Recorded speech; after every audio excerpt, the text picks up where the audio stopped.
आज हम जिस पुस्तक का सास्वर पठन करने वाले हैं वो शिव रचना त्रयी की पहली पुस्तक मेलुहा के मृत्युंजय है। शिव रचना त्रयी की ये पहली पुस्तक शिव को एक साधारण मनुष्य के रूप में प्रतिपादित करती है, जिसके कर्म उसे देवों के देव महादेव में परिवर्तित कर देते हैं। अपने प्रारब्ध एवं कर्तव्यों की ओर खिंच जाने वाले एवं साथ ही प्रेम से प्रेरित शिव क्या सूर्यवंशियों के प्रतिशोध में उनका नेतृत्व करेंगे और बुराइयों का नाश कर पाएंगे? आइए जानते हैं कि शिव क्या सचमुच ही महानायक हैं और क्या वे महानायक बनना भी चाहते हैं या नहीं।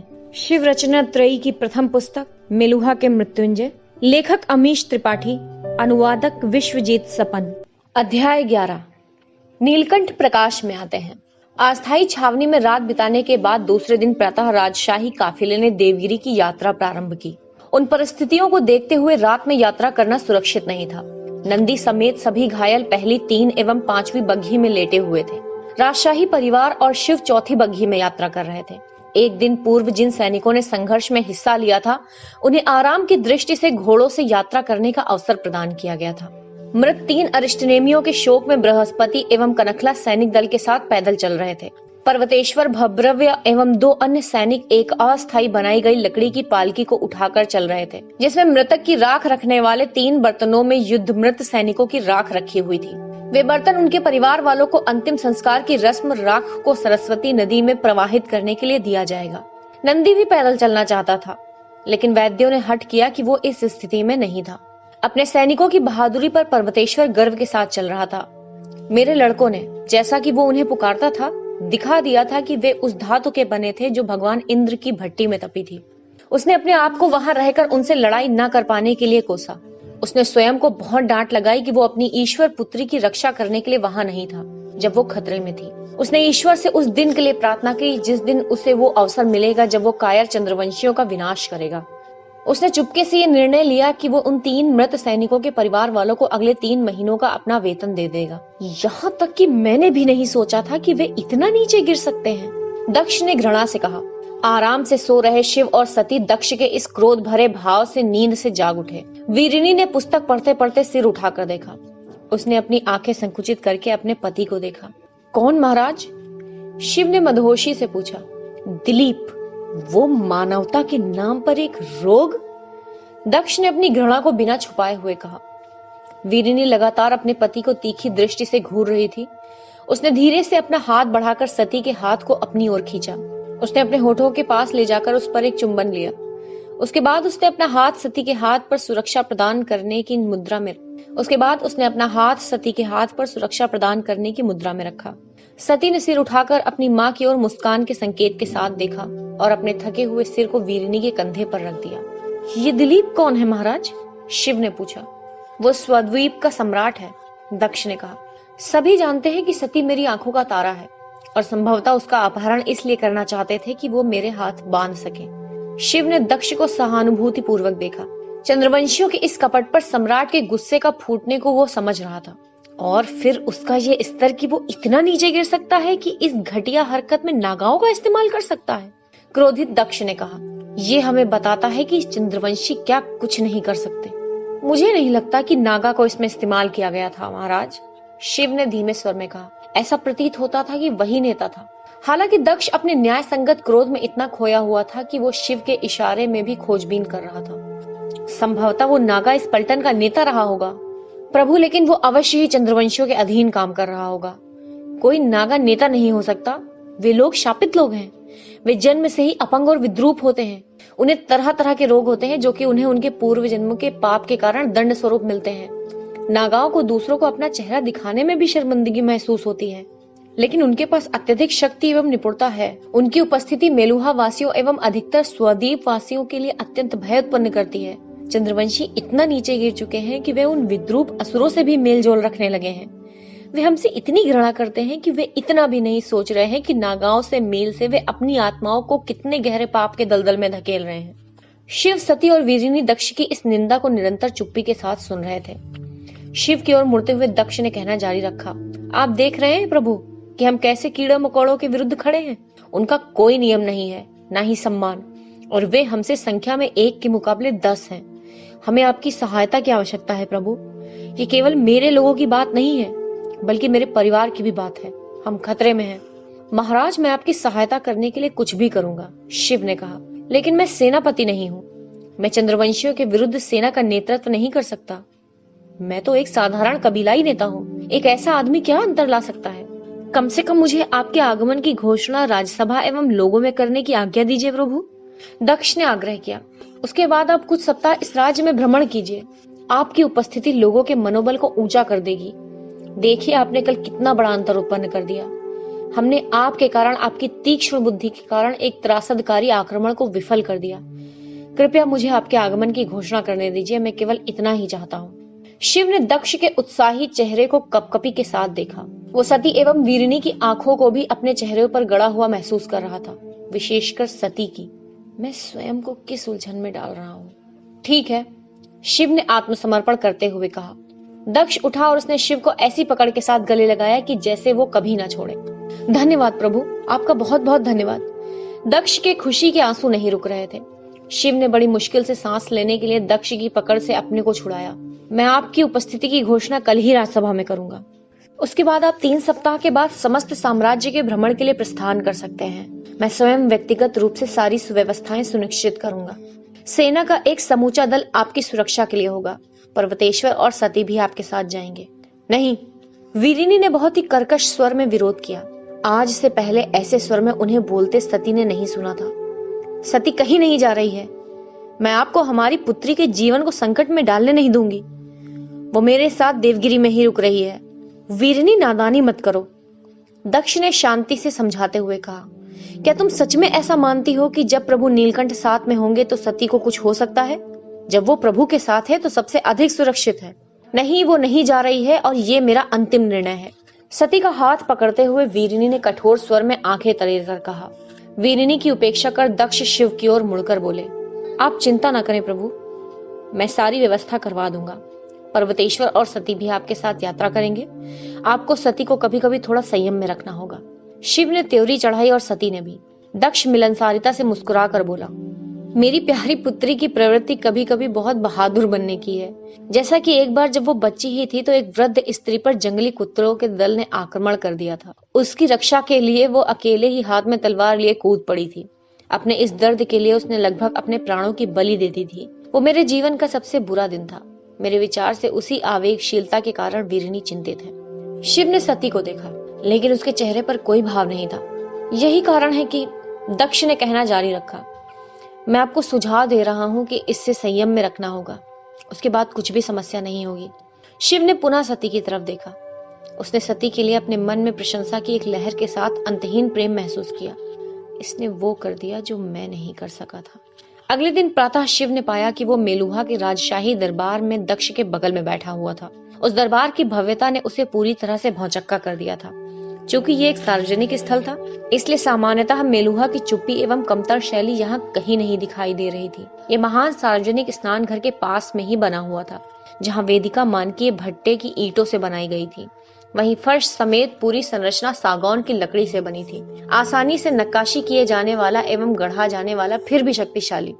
वेदिका पर बड़े ही पुष्ट लकड़ी के खंभे खांचों में सलीके से लगाए गए थे। खंभों को अत्यधिक खर्चीले ढंग से दिव्य व्यक्तित्व के चित्रों से गढ़ा गया था, जैसे अप्सराएं, देवगण एवं ऋषि, दिव्य सुंदर देवियां, ईश्वर और ज्ञानी व्यक्तित्व और भी अन्य। एक विभूषित गढ़ी हुई लकड़ी की छत थी जो सोने एवं चांदी से बने हुए चित्रों से सजी थी, और वो खंभे के सबसे ऊपर मुकुट के समान सजी हुई थी। पवित्र नीले एवं राजशाही लाल रंगों में रंगी पताकाएं छत से नीचे की ओर लटकी हुई थी। दीवार पर प्रत्येक ताकों पर प्रभु श्री राम के जीवन को दर्शाते हुए चित्र बने हुए थे। लेकिन शिव को दरबार के अति सुंदर स्थापत्य कला को निहारने का समय बहुत कम था। दक्ष के भाषण में उसकी आशाएं प्रकट होंगी और जो उसे पूरी तरह से असुविधाजनक प्रतीत हो रही थी। जैसा कि आप लोगों में से कई लोगों ने सुना होगा, दक्ष ने घोषणा की, कल एक और आतंकी आक्रमण हुआ था। चंद्रवंशियों ने मंदार पर्वत से देवगिरी के मार्ग पर राजशाही परिवार को हानि पहुंचाने का प्रयास किया था। दरबार को भय के भाव वाले कलरव ने भर दिया।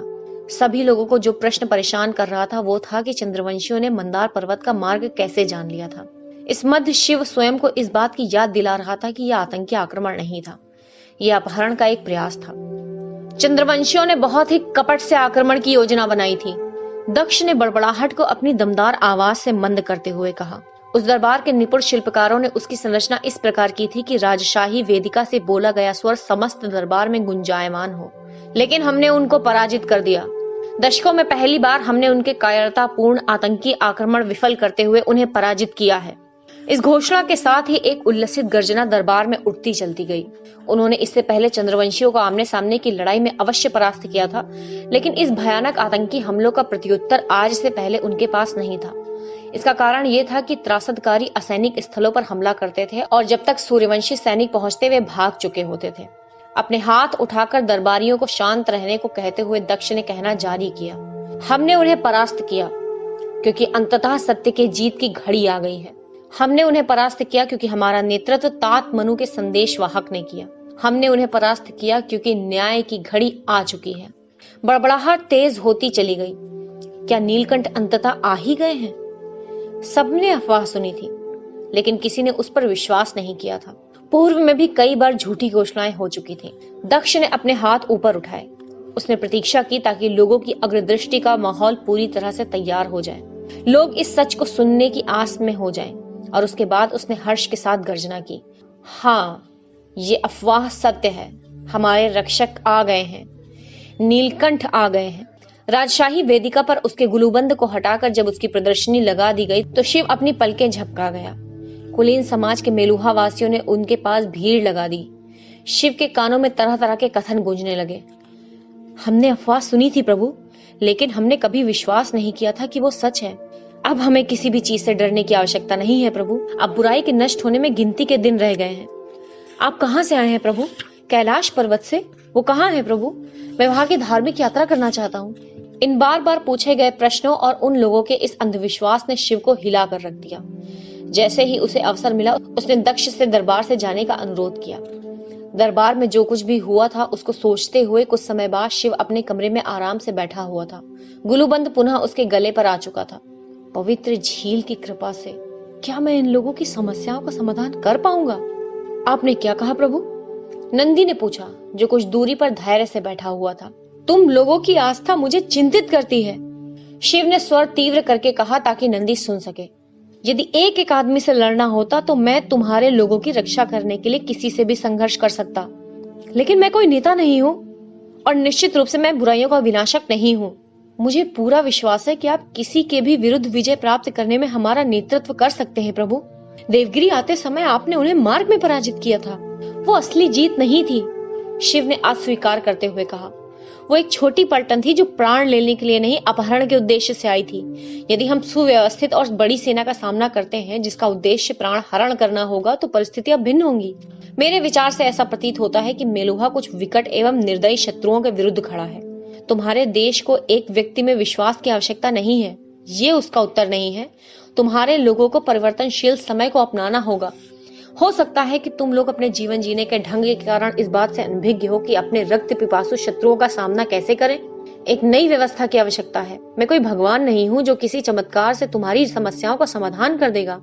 आप बिल्कुल सही हैं प्रभु, नंदी ने उस भाग्यशाली सरल व्यक्ति के विश्वास के साथ कहा जिसे सोचों ने अधिक परेशान नहीं किया था।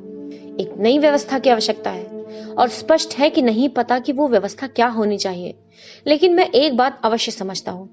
1000 साल पहले हमने ऐसी ही विपत्तियों का सामना किया था और प्रभु श्री राम आए थे और उन्होंने हमें अच्छे तरीके सिखाए।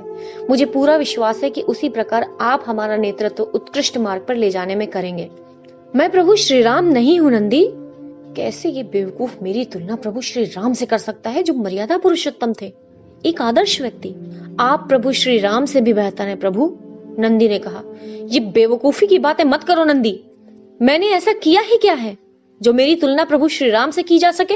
बेहतर की बात तो रहने ही दो, किंतु आप ऐसे काम करेंगे जो आपको उनसे बेहतर सिद्ध करेगा प्रभु। अब तुम बकवास बंद करो। शिव के साम्राज्य भ्रमण की तैयारियां जोर शोर से चल रही थी। फिर भी शिव को दोपहर में सती के नृत्य पाठ के लिए समय मिल रहा था। उनके मध्य एक शांतिपूर्ण मित्रता विकसित होती जा रही थी, लेकिन शिव इस बात से दुखी था कि जहां सती उसको आदर दे रही थी वही उसमें भावनाओं या भावों के प्रदर्शन में कोमलता नहीं आ रही थी। इस बीच शिव के कबीले को देवगिरी बुला लिया गया था, जहां उन्हें रहने के लिए आरामदायक निवास और काम दिए गए थे। लेकिन भद्र को गुणवालों के साथ नहीं रहना था। उसे कहा गया था कि वो नीलकंठ की यात्रा में उनके साथ रहे। वीरभद्र, तुमने ये नाम कब पा लिया? कश्मीर से प्रस्थान करने के बाद शिव ने पहली बार मिलने पर उनसे पूछा। बड़ा ही बेकार कारण है, भद्र ने मुस्कुराकर कहा, जिसके पीछे का कुंवर चमत्कारी सोमरस की कृपा से पूरी तरह से अदृश्य हो चुका था। यहाँ की यात्रा करते समय मैंने काफिले के नेता को एक बाघ के हमले से बचाया था। उसने मेरे नाम से पहले एक वीर व्यक्ति की उपाधि दी। तुमने एक बाघ का सामना अकेले किया? शिव ने स्पष्ट रूप से प्रभावित होकर पूछा। भद्र ने सहमति में सिर हिलाया। उसे यह कहना अजनबी सा लगा। अरे वाह, तब तो सही में तुम वीरभद्र कहलाने के हकदार हो। हाँ सही है, भद्र मुस्कुराया। उसके बाद अचानक गंभीर होकर उसने पूछा, ये पागलपन भरी उपाधियां बुराइयों का विनाशक क्या आपको ठीक लग रहा है? आप इनके आग्रहों में केवल अपने अतीत के कारण नहीं जा रहे हैं ना? मैं इस समय प्रवाह के साथ जा रहा हूँ मित्र। कोई मुझे बता रहा है कि मेरी शंकाओं के बावजूद सही में मैं इन लोगों की मदद कर सकता हूँ। ये मेलुहावासी पूरी तरह से पागल हैं, इसमें संदेह नहीं है। और ये भी सच है कि जो आस ये मुझसे लगाए बैठे हैं वे सभी मैं पूरी नहीं कर सकता। लेकिन मुझे अवश्य महसूस होता है कि चाहे वो कितना भी छोटा क्यों ना हो, यदि मैं कुछ भी अंतर ला सकता हूँ तो मैं अपने अतीत पर संतोष व्यक्त कर सकता हूँ। यदि आप निश्चित हैं तो मैं भी हूँ। मैं आपके साथ कहीं भी जाऊंगा। वीरभद्र हंसा और उसने शिव को आलिंगनबद्ध कर लिया।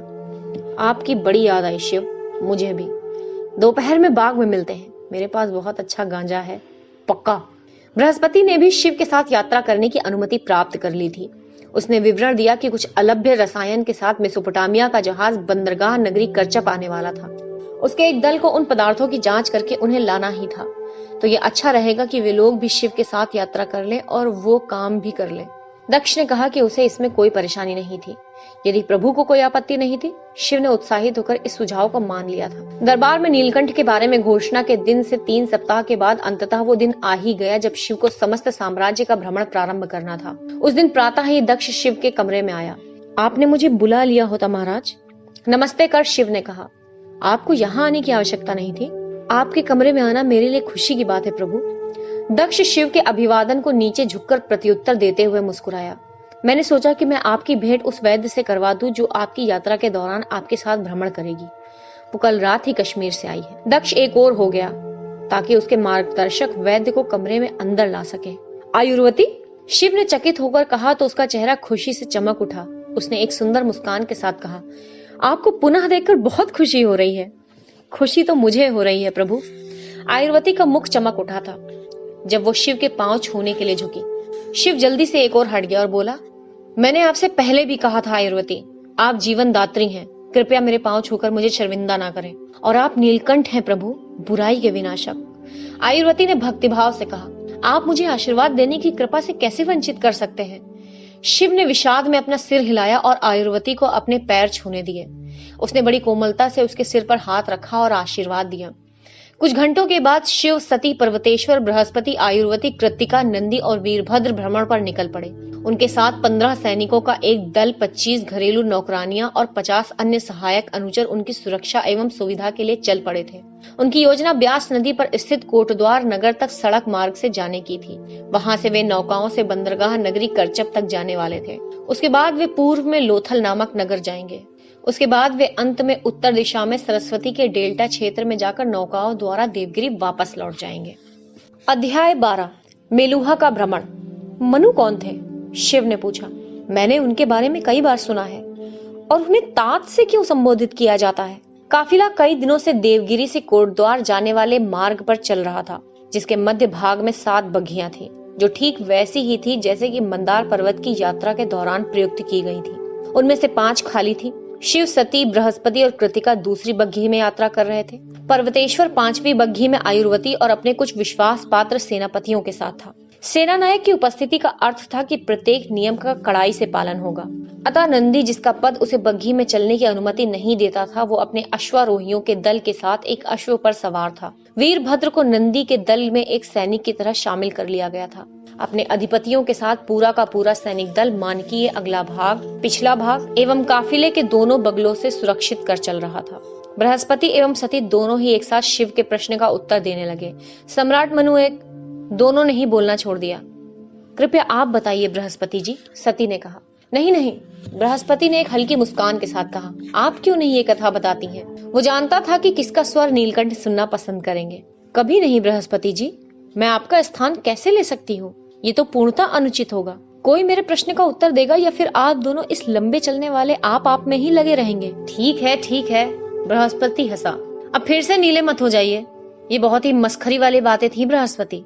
शिव मुस्कुराया। इसे रखे रहिए और आपको 100 सालों में शायद कोई ऐसा मिल जाए तो इस पर हंस पड़े।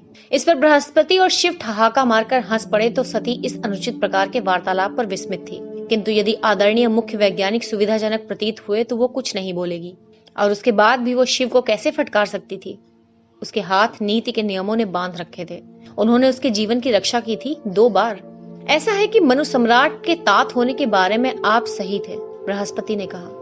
उन्हें समस्त भारतवर्ष के लोगों द्वारा हमारी सभ्यता का जनक माना जाता है। स्वद्वीप वासियों के भी? शिव ने अविश्वास से पूछा।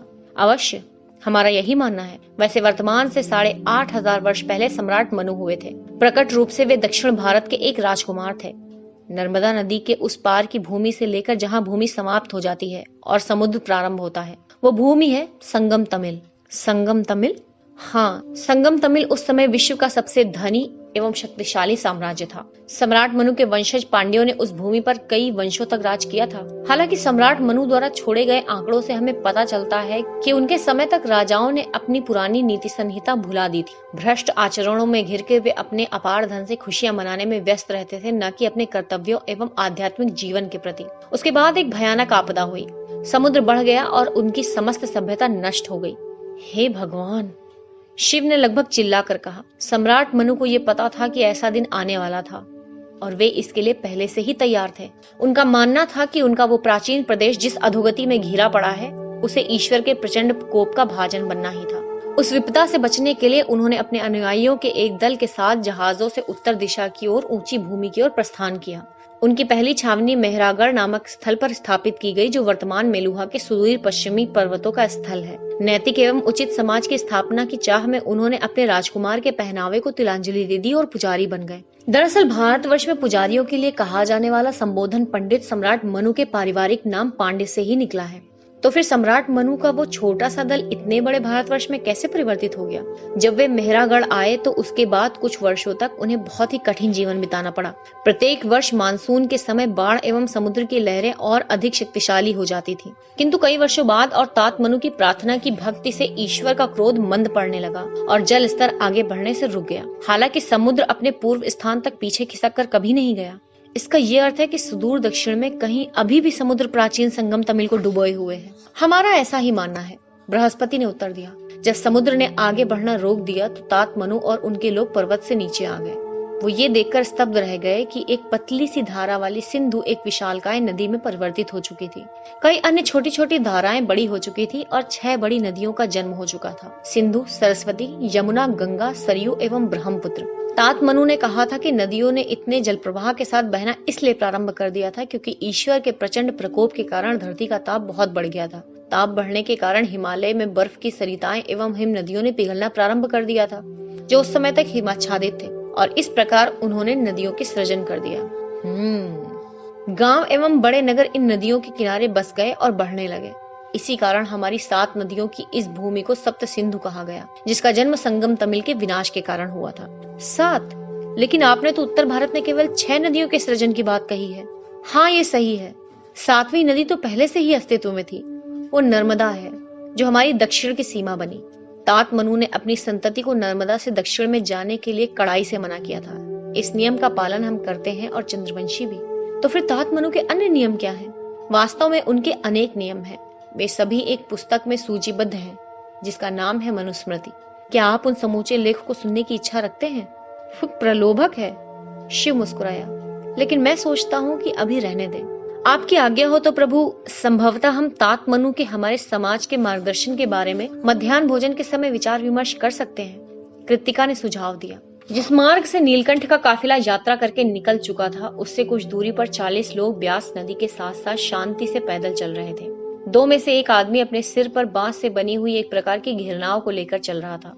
ये उस क्षेत्र का बहुत ही सहज दृश्य था। वहाँ के स्थानीय निवासी बांस, बेत और रस्सी से वहनीय प्रकार की घिरनाव बनाते थे, जो एक व्यक्ति द्वारा आसानी से ले जाई जा सकती थी। ये देखने में गोल आकार की थी और कई बार गोल गोल घूमकर चलती थी, अतः उसे घिरनाव कहा जाता था। इसमें एक सामान्य नाव की भांति एक सिरा नहीं होता था। प्रत्येक नाव 2 व्यक्तियों को अच्छी गति से ले जाने में सुरक्षित होती थी। उस पलटन के सबसे आगे युद्ध के लगे घावों के चिन्हों से गर्वित मुख वाला एक नवयुवक चल रहा था, जिसने भूरी पगड़ी पहन रखी थी। उससे थोड़ा आगे एक फरदार व्यक्ति चल रहा था। उसका झुका हुआ सिर, सिकड़ी हुई आंखें और बड़े ही सलीके से कदम बढ़ाने से प्रतीत हो रहा था कि वो किसी गहरी सोच में डूबा हुआ था। उसकी सांस धौंकनी की तरह चल रही थी।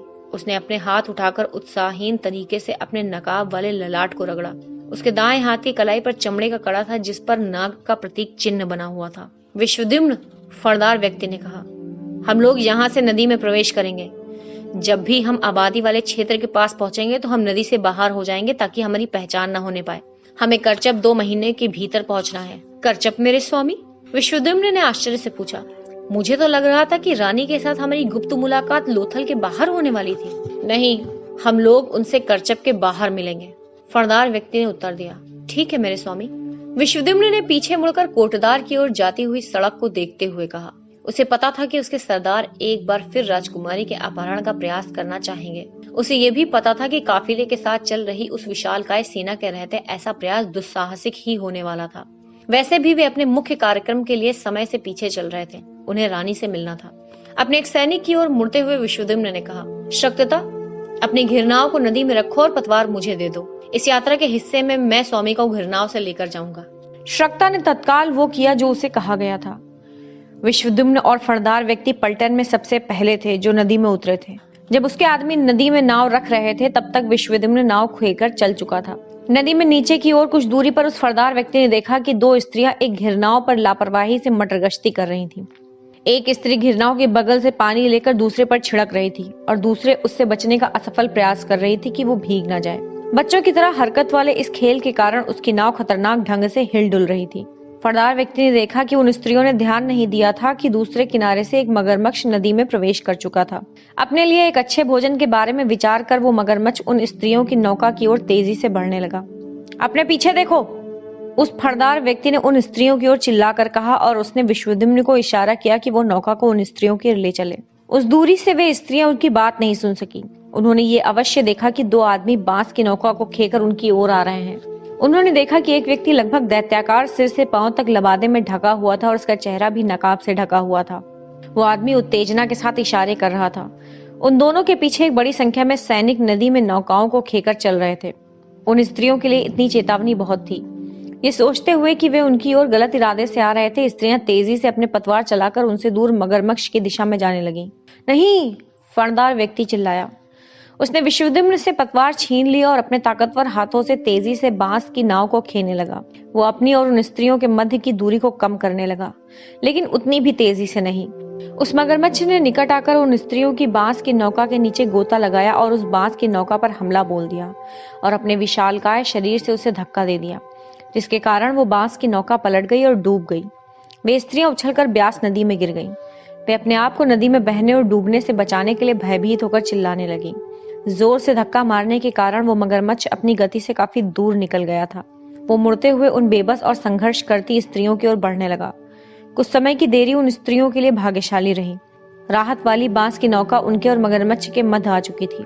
विश्वद्युम्न की ओर मुड़ते हुए उस फरदार व्यक्ति ने आदेश दिया, स्त्रियों को बचाओ।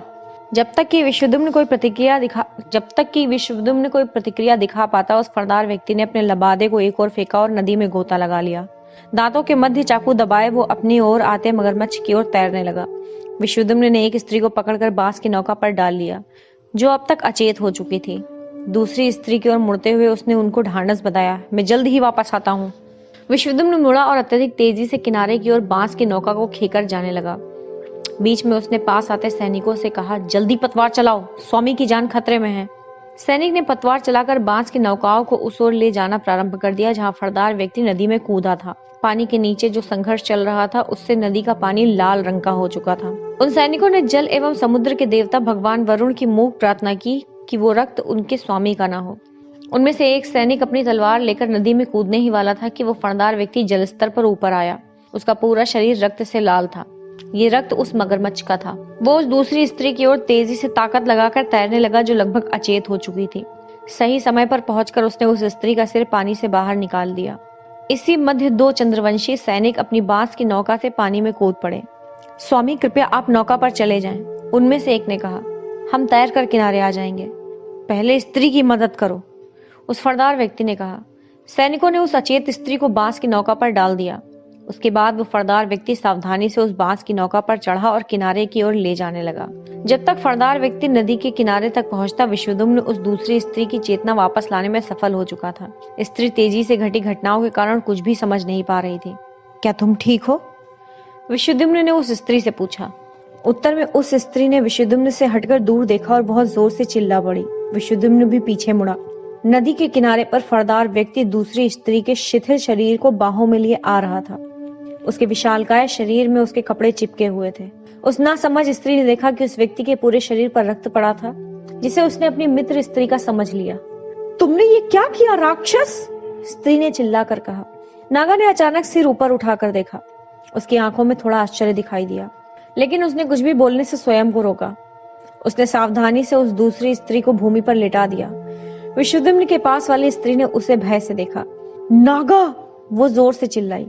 इससे पहले कि विश्वदुम्न ने कोई प्रतिक्रिया दिखाता, वो स्त्री उछलकर खड़ी हो गई और भागते हुए चिल्लाने लगी, सहायता करे, एक नागा मेरी मित्र को खा रहा है।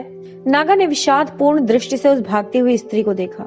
उसने अपनी संतप्त आत्मा की खिड़कियों को बंद कर दिया और अपना सिर हिलाया। विश्वदुम्न इस मध्य मुड़ चुका था। उसने अपने स्वामी की आंखों में पहली बार आंसू देखे थे। उसने तत्काल ही अपनी आंखें नीचे कर ली, लेकिन तब तक उसने अपने स्वामी की आंखों में दुख व पीड़ा के भाव देख लिए थे, जो सामान्यतः भावहीन रहते थे। क्रोध से थरथराते हुए विश्वदुम्न ने अपनी तलवार निकाल ली और जिस स्त्री की उसने रक्षा की थी, उस कृतज्ञ स्त्री को मारने की सौगंध लेने लगा। नहीं विश्वदुम्न! नागा ने अपना नकाब वापस लगाकर आदेश दिया। उसके एक सैनिक की ओर मुड़कर कहा, इसे होश में लाओ। स्वामी, विश्वदुम्न ने तर्क किया, इसकी मित्र दूसरे लोगों को लेकर आएगी। इस स्त्री को इसके भाग्य के भरोसे छोड़कर हमें यहाँ से तत्काल निकल जाना चाहिए। नहीं, लेकिन स्वामी, लोग बहुत जल्द ही आ सकते हैं, हमें बचकर निकल जाना चाहिए। तब तक नहीं जब तक इसे बचा नहीं लिया जाता, नागा ने अपने स्वभावतः शांत स्वर में कहा। नंदी एवं वीरभद्र समेत राजशाही दल एक विश्राम गृह के आंगन में मध्याह्न भोजन करने के लिए बैठा हुआ था, जहां वे अपनी यात्रा के दौरान रुके थे। आदि सेना भी भोजन कर रही थी। उन्हें उस ऊर्जा की आवश्यकता थी जिसके बल पर वे उस चिलचिलाती धूप में आगे की यात्रा कर सकें। पर्वतेश्वर व्यक्तिगत रूप से भोजन की व्यवस्था का परीक्षण करने आया हुआ था। वो सती की सुविधा के बारे में विशेषकर चिंतित था। हालांकि उसने उनके साथ भोजन करने से मना कर दिया था। वो अपने सैनिकों के साथ बाद में भोजन करने वाला था। बाहरी घेरे के पहरे में शोरगुल ने शिव का ध्यान भंग कर दिया। बृहस्पति, नंदी और वीरभद्र को बैठे रहने का संकेत करते हुए वो इसकी खोजबीन करने के उद्देश्य से उठा। पर्वतेश्वर ने भी कोलाहल सुन लिया था और उसकी ओर बढ़ गया था। कृपया उसकी रक्षा करें, एक नागा उसे जीवित ही खा रहा है। स्त्री रो रही थी। मुझे क्षमा करें, अधिपति ने कहा, क्योंकि मेरे पास कड़े निर्देश हैं। हमें इस विश्राम गृह के आसपास से किसी भी परिस्थिति में बाहर जाने की अनुमति नहीं है। क्या बात है? पर्वतेश्वर ने कहा। आश्चर्य में मुड़ते हुए अधिपति ने अभिवादन किया और नीचे झुककर कहा, स्वामी, इस स्त्री का कहना है कि नागा ने इसकी मित्र पर आक्रमण कर दिया है। वो उसकी सहायता करने को कह रही है। पर्वतेश्वर ने उस स्त्री को गहरी दृष्टि से देखा। उसकी चाह तो यही थी कि वो नागाओं के दल का पीछा करे और उन्हें नष्ट कर दे, किंतु उसके आदेश पूरी तरह स्पष्ट थे। उसे नीलकंठ और सती को कभी भी अकेला नहीं छोड़ना था। उस पूरी सेना का उद्देश्य उनकी सुरक्षा करना था, किंतु वो एक क्षत्रिय था। वो किस प्रकार का क्षत्रिय होगा जो असहाय की रक्षा के लिए लड़ाई भी न करे? थोपे गए प्रतिबंध जो उस पर लगे हुए थे, उससे कांपते हुए वो कुछ कहने ही वाला था कि शिव वहां प्रकट हो गया। क्या बात है? शिव ने पूछा। प्रभु, अधिपति ने भौचक्का होकर कहा। उसे विश्वास नहीं हो रहा था कि वो नीलकंठ से वार्तालाप कर रहा था।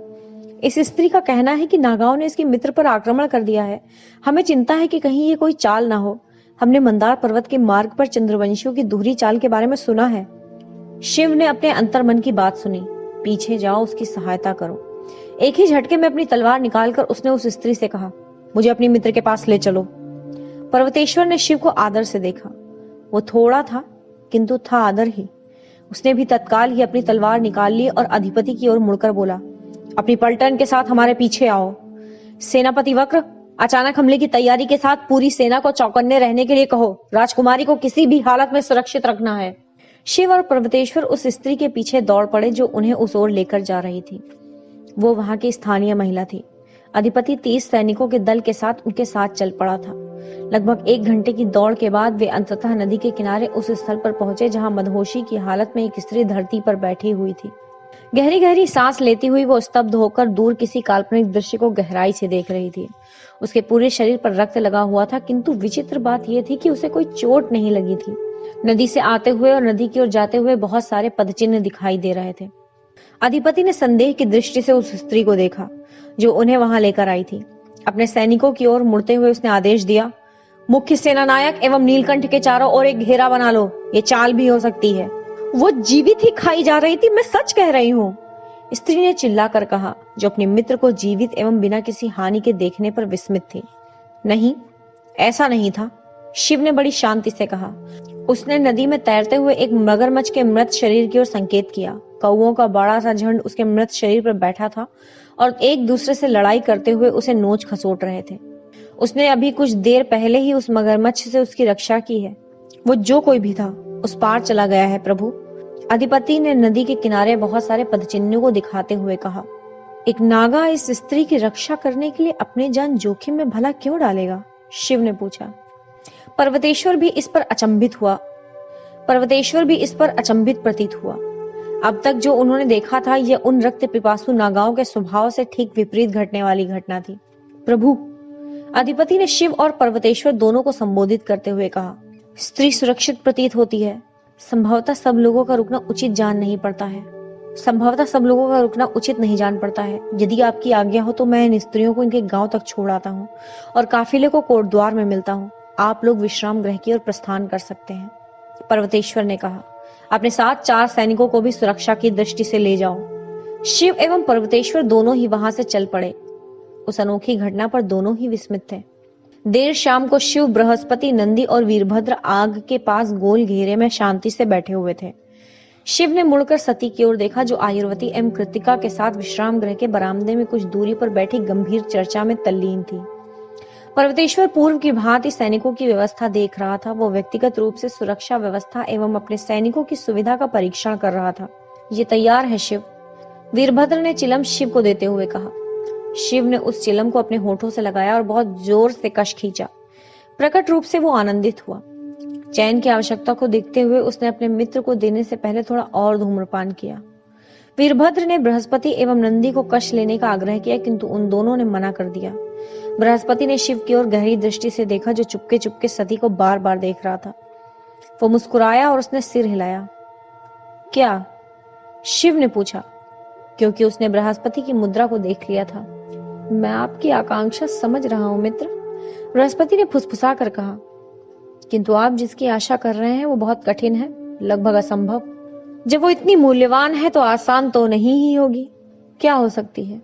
बृहस्पति मुस्कुराया और उसने शिव के हाथ पर थपकी दी। वीरभद्र को पता था कि उसके मित्र को क्या चाहिए। नृत्य एवं संगीत, इसने उनकी मनोदशा को हमेशा ठीक किया है। इस दयनीय देश में लोग गाते और नाचते नहीं है क्या? वीरभद्र सावधान, नंदी ने कहा। उसके बोलने का अंदाज अपने अधीनस्थ से दूसरा था। पहली बात तो यह है कि यह देश दयनीय नहीं है, विश्व में सबसे महान भूमि है। वीरभद्र ने मस्खरी के लहजे में अपने दोनों हाथों को एक दूसरे से जकड़कर झूठी क्षमा याचना की। दूसरी बात, नंदी ने कहना जारी रखा, हम तभी नृत्य करते हैं जब वैसा कोई अवसर होता है, जैसे होली या पर्व या फिर कोई सार्वजनिक प्रदर्शन। लेकिन नृत्य करने में सबसे अधिक खुशी तभी होती है जब आप बिना किसी कारण के करते हैं अधिपति, वीरभद्र ने कहा। मैं सहमत हूँ, शिव ने कहा। नंदी तत्काल चुप हो गया। बिना किसी चेतावनी के वीरभद्र ने अचानक ही अपने प्रदेश का एक लोकगीत गाना शुरू कर दिया। शिव अपने मित्र को देखकर मुस्कुराया, क्योंकि वो अपना सबसे पसंदीदा गीत गा रहा था। गीत गाते हुए वीरभद्र धीरे से उठा और उसने उतार चढ़ाव वाले उस धुन पर नाचना भी शुरू कर दिया था। थोड़ी ही देर में शिव भी उसके साथ नृत्य कर रहा था। नृत्य एवं गांजे के मिश्रण ने उसकी मनोदशा को पूरी तरह से परिवर्तित कर दिया था। बृहस्पति ने पहले शिव को चौंक कर देखा और उसके बाद प्रसन्नता से। उसने देखा कि उनके नृत्य में एक विशेष प्रकार की शैली थी, एक लय मिश्रित 6 चलन थे। शिव ने हाथ आगे बढ़ाकर बृहस्पति और नंदी को खड़ा कर दिया। पहले तो वे परीक्षण के तौर पर नृत्य पद मिलाने के प्रयास में थे। उसके बाद नृत्य नहीं करने की इच्छा वाला बृहस्पति भी थिरकने लगा। उनका समूह आग के चारों ओर एक गोल घेरे में जोर से गाते हुए नाच रहा था। शिव अचानक ही उस समूह के घेरे से छूटकर बाहर सती के पास गया और बोला, मेरे साथ नृत्य कीजिए। भौचक्की सती ने इनकार में सिर हिलाया। अब आप भी जाइए, जब गुरुजी और मेरे देखते समय आप नृत्य कर सकती हैं तो यहाँ क्यों नहीं? वो ज्ञान के लिए था, सती ने कहा। तो यदि आप किसी ज्ञान के लिए नहीं नृत्य करती है तो इसमें कुछ गलत है? मैंने ऐसा नहीं कहा। ठीक है, आप अपने प्रकार से ही करें, शिव ने झुंझलाहट वाली मुद्रा में कहा। आयुर्वती, आप आइए। चकित आयुर्वती नहीं जानती थी कि वो क्या प्रतिक्रिया दे। इससे पहले कि वो कुछ कहने या करने का निर्णय ले पाती, शिव ने उसका हाथ पकड़ा और उसे घेरे में खींच लिया। वीरभद्र ने इस मध्य कृतिका को भी लुभा लिया। उस समूह ने बहुत ही जोशपूर्ण ढंग से नृत्य किया और खूब जोर जोर से गाना गाया। उस शांत रात्रि में यह बहुत ही अधिक शोरगुल था। सती उठ खड़ी हुई, वो स्पष्ट रूप से क्षुब्ध थी। उसने शिव की पीठ को तीखी दृष्टि से देखा और भागकर विश्राम गृह में चली गई। शिव का क्रोध और अधिक बढ़ गया जब उसने पीछे मुड़कर देखा और बरामदे पर सती को नहीं पा सका। लानत है। उसका हृदय पीड़ा और प्रसन्नता के एक विचित्र मिश्रण में घुलने लगा। उसने एक बार फिर बरामदे की ओर मुड़कर देखा। वहां कोई नहीं था। उस पर्दे के पीछे कौन है? शिव को वीरभद्र ने नृत्य के दूसरे पद करने के लिए खींच लिया। उसके बाद कुछ क्षणों के बाद ही शिव को अवसर मिला कि वो बरामदे की ओर दोबारा देख सके। वो सती को देख पा रहा था। पर्दे के पीछे उसके शरीर की रूपरेखा दिख रही थी जो केवल उसे ही दिख सकती थी, केवल उसे। अति सुंदर। आश्चर्य और खुशी से भरपूर शिव उछल उछल कर नृत्य करने लगा। अपने अत्यंत उत्साह के साथ शिव को उसे प्रभावित करना ही था। अध्याय 13। अपवित्र का आशीष। नीलकंठ के स्वागत में कोटद्वार अपने पूर्ण वैभव में था। दुर्ग की बाहरी दीवारों पर मशालें जली हुई थीं जैसे दिवाली का त्योहार हो। लाल एवं नीली पताकाएं दुर्ग की लंबी लंबी दीवारों से लटकी हुई थीं, जिन पर सूर्यवंशियों का सूर्य चमक रहा था। नयाचार का उल्लंघन करते हुए कोटद्वार के राज्यपाल नीलकंठ का स्वागत करने व्यक्तिगत रूप से दुर्ग के बाहर प्रतीक्षारत थे। कोटद्वार के दरबार में कुलीन वर्ग के लोगों के लिए औपचारिक रूप से नीलकंठ के प्रदर्शन के बाद दूसरे दिन एक सार्वजनिक सभा का आयोजन किया गया। कोटद्वार की लगभग समस्त जनसंख्या अर्थात 65,000 लोग इसमें शामिल होने के लिए इकट्ठे हुए थे। उतनी बड़ी संख्या में लोगों को स्थान देने के लिए नगर की वेदिका के बाहर इस सभा का आयोजन किया गया था ताकि सभी लोगों को स्थान मिल सके। शिव द्वारा दिए गए एक भाषण ने कोटद्वार वासियों को यह दृढ़ विश्वास दिला दिया था कि मेलुहा के संकट के दिन बहुत ही शीघ्र समाप्त होने वाले थे। लोगों का उस पर जो असाधारण विश्वास देखने को मिला था वो शिव के लिए आश्चर्यजनक प्रकटीकरण था। यद्यपि वो अपने शब्दों के चयन में बहुत सावधान था, उसने कहा था कि वो मेलुहा के लोगों की सहायता के लिए उससे जो भी संभव हो सकेगा वो करेगा, लेकिन जनता ने उसके अपने अपने अर्थ निकाल लिए थे। शापित चंद्रवंशियों का अंततः नाश होगा, एक व्यक्ति ने कहा। हमें अब किसी चीज की चिंता करने की आवश्यकता नहीं है, नीलकंठ सब कुछ देख लेंगे, एक स्त्री ने कहा। भाषण देने वाली वेदिका पर बृहस्पति एवं सती के साथ बैठा हुआ पर्वतेश्वर जनता की प्रतिक्रिया पर अत्यधिक अप्रसन्न था। मुख्य वैज्ञानिक की ओर मुड़ते हुए उसने कहा, हमारा पूरा समाज नियम कानून पर आधारित है और हमसे किसी का अंध अनुसरण करना अपेक्षित नहीं है। हमसे अपेक्षित है कि हम अपनी विपत्तियों का स्वयं ही समाधान करें और किसी एक व्यक्ति से चमत्कार की उम्मीद न रखें। इस व्यक्ति ने ऐसा क्या किया है जो इस अंधे विश्वास का पात्र है? पर्वतेश्वर, बृहस्पति ने नम्रता से कहा, क्योंकि वो उसका बहुत आदर करता था। मेरा सोचना है कि शिव एक भला व्यक्ति है। वो इस बात का बहुत ध्यान रखता है कि वो कुछ अच्छा करे। और क्या कुछ अच्छा करने का इरादा किसी अच्छे कर्म की दिशा में प्रथम कदम नहीं है? पर्वतेश्वर पूरी तरह से सहमत नहीं था। नीलकंठ की पौराणिक गाथा में कभी भी विश्वास नहीं करने वाले सेनानायक ने सोचा कि प्रत्येक पुरुष एवं स्त्री को प्रशिक्षण एवं तैयारी से अपने स्थान को हासिल करना होता है, न कि उसे वो चांदी की परात में मिल जाए क्योंकि उसका गला नीला हो। हाँ, वो सच हो सकता है, किंतु केवल इरादा ही पर्याप्त नहीं होता, उसके साथ साथ क्षमता भी होनी चाहिए। यहाँ हम एक अप्रशिक्षित व्यक्ति को एक स्थान पर रखते हैं और आशा करते हैं कि वो हमारा रक्षक है। हमें इतना पता है कि वो पूरी तरह से तबाही की ओर ले जा सकता है। हम आस्था पर काम कर रहे हैं, न कि तर्क या नियमों पर या फिर अनुभव पर। जब एक व्यक्ति पहाड़ के समान कठिन विपत्तियों के समक्ष खड़ा होता है तो कभी कभी उस व्यक्ति को थोड़ी बहुत आस्था की भी आवश्यकता होती है। औचित्य हमेशा काम नहीं करते हैं, हमें भी चमत्कार की आवश्यकता है। आप चमत्कार की बात कर रहे हैं? एक वैज्ञानिक चमत्कार भी होते हैं पर्वतेश्वर। बृहस्पति मुस्कुराया। पर्वतेश्वर ने देखा कि शिव वेदिका से नीचे उतर रहा था तो वह विचलित हो गया। जैसे ही वो नीचे उतरा तो लोगों में उसके हाथ छूने की होड़ लग गई। नंदी और वीरभद्र के नेतृत्व में सैनिक उन्हें थामे हुए थे। इस भीड़ में एक अंधा भी व्यक्ति था। ऐसा प्रतीत हो रहा था कि इस हंगामे में उसे चोट न लग जाए। नंदी, उस व्यक्ति को आने दो, शिव ने कहा। नंदी और वीरभद्र ने रस्सी नीचे झुकाकर उसे अंदर आने दिया। एक अन्य व्यक्ति चीखा, मैं उनका पुत्र हूं, उन्हें मार्गदर्शन के लिए मेरी आवश्यकता है। उसे भी आने दो, शिव ने कहा। उसका पुत्र तेजी से अंदर घुसा और अपने पिता का हाथ थाम लिया। वो अंधा व्यक्ति, जो अचानक ही खोया हुआ महसूस कर रहा था, सहसा मुस्कुरा उठा। उसे परिचित हाथ का स्पर्श मिल चुका था। उसका पुत्र उसे शिव के निकट ले गया। उसके पुत्र ने कहा, पिताश्री, नीलकंठ आपके ठीक सामने खड़े हैं।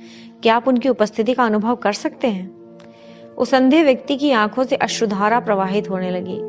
बिना सोचे समझे ही वो झुका और उसने शिव के चरण स्पर्श करने का प्रयास किया। उसका पुत्र विचलित होकर जोर से चिल्लाया और उसने उस व्यक्ति को पीछे की ओर खींच लिया। पिताश्री, पुत्र ने फटकारा। शिव के पुत्र के बोलने के लहजे से भौचक्का रह गया, क्योंकि अब तक वो बहुत प्यार से बोल रहा था और वो बोल पड़ा, क्या हुआ? मुझे क्षमा करें प्रभु, पुत्र ने क्षमा याचना की। इन्होंने जानबूझकर नहीं किया, आपकी उपस्थिति के कारण उन्हें नियंत्रण नहीं रहा। मुझे क्षमा करें प्रभु, उस अंधे व्यक्ति ने कहा। उसकी आंखों से आंसू का प्रवाह नहीं रुक रहा था। क्षमा किस लिए? वे विकर्म हैं प्रभु, पुत्र ने कहा। तब से जब 20 वर्ष पहले बीमारी ने इन्हें अंधा बना दिया था, इन्हें आपको स्पर्श करने का प्रयत्न नहीं करना चाहिए था। सती उस समय शिव के निकट ही खड़ी थी। उसने ये बातचीत सुन ली थी। उसे उस अंधे व्यक्ति पर दया आ रही थी। वो पीड़ा का अनुभव कर सकती थी, जिससे किसी के स्पर्श को भी अपवित्र माना जाए। किंतु जो उसने करने का प्रयत्न किया था वो अनुचित था। मुझे क्षमा करें प्रभु, वो अंधा व्यक्ति बोल रहा था, किंतु आपके मेरे प्रति इस क्रोध को मेरे देश की रक्षा में रुकावट मत बनने दीजिएगा।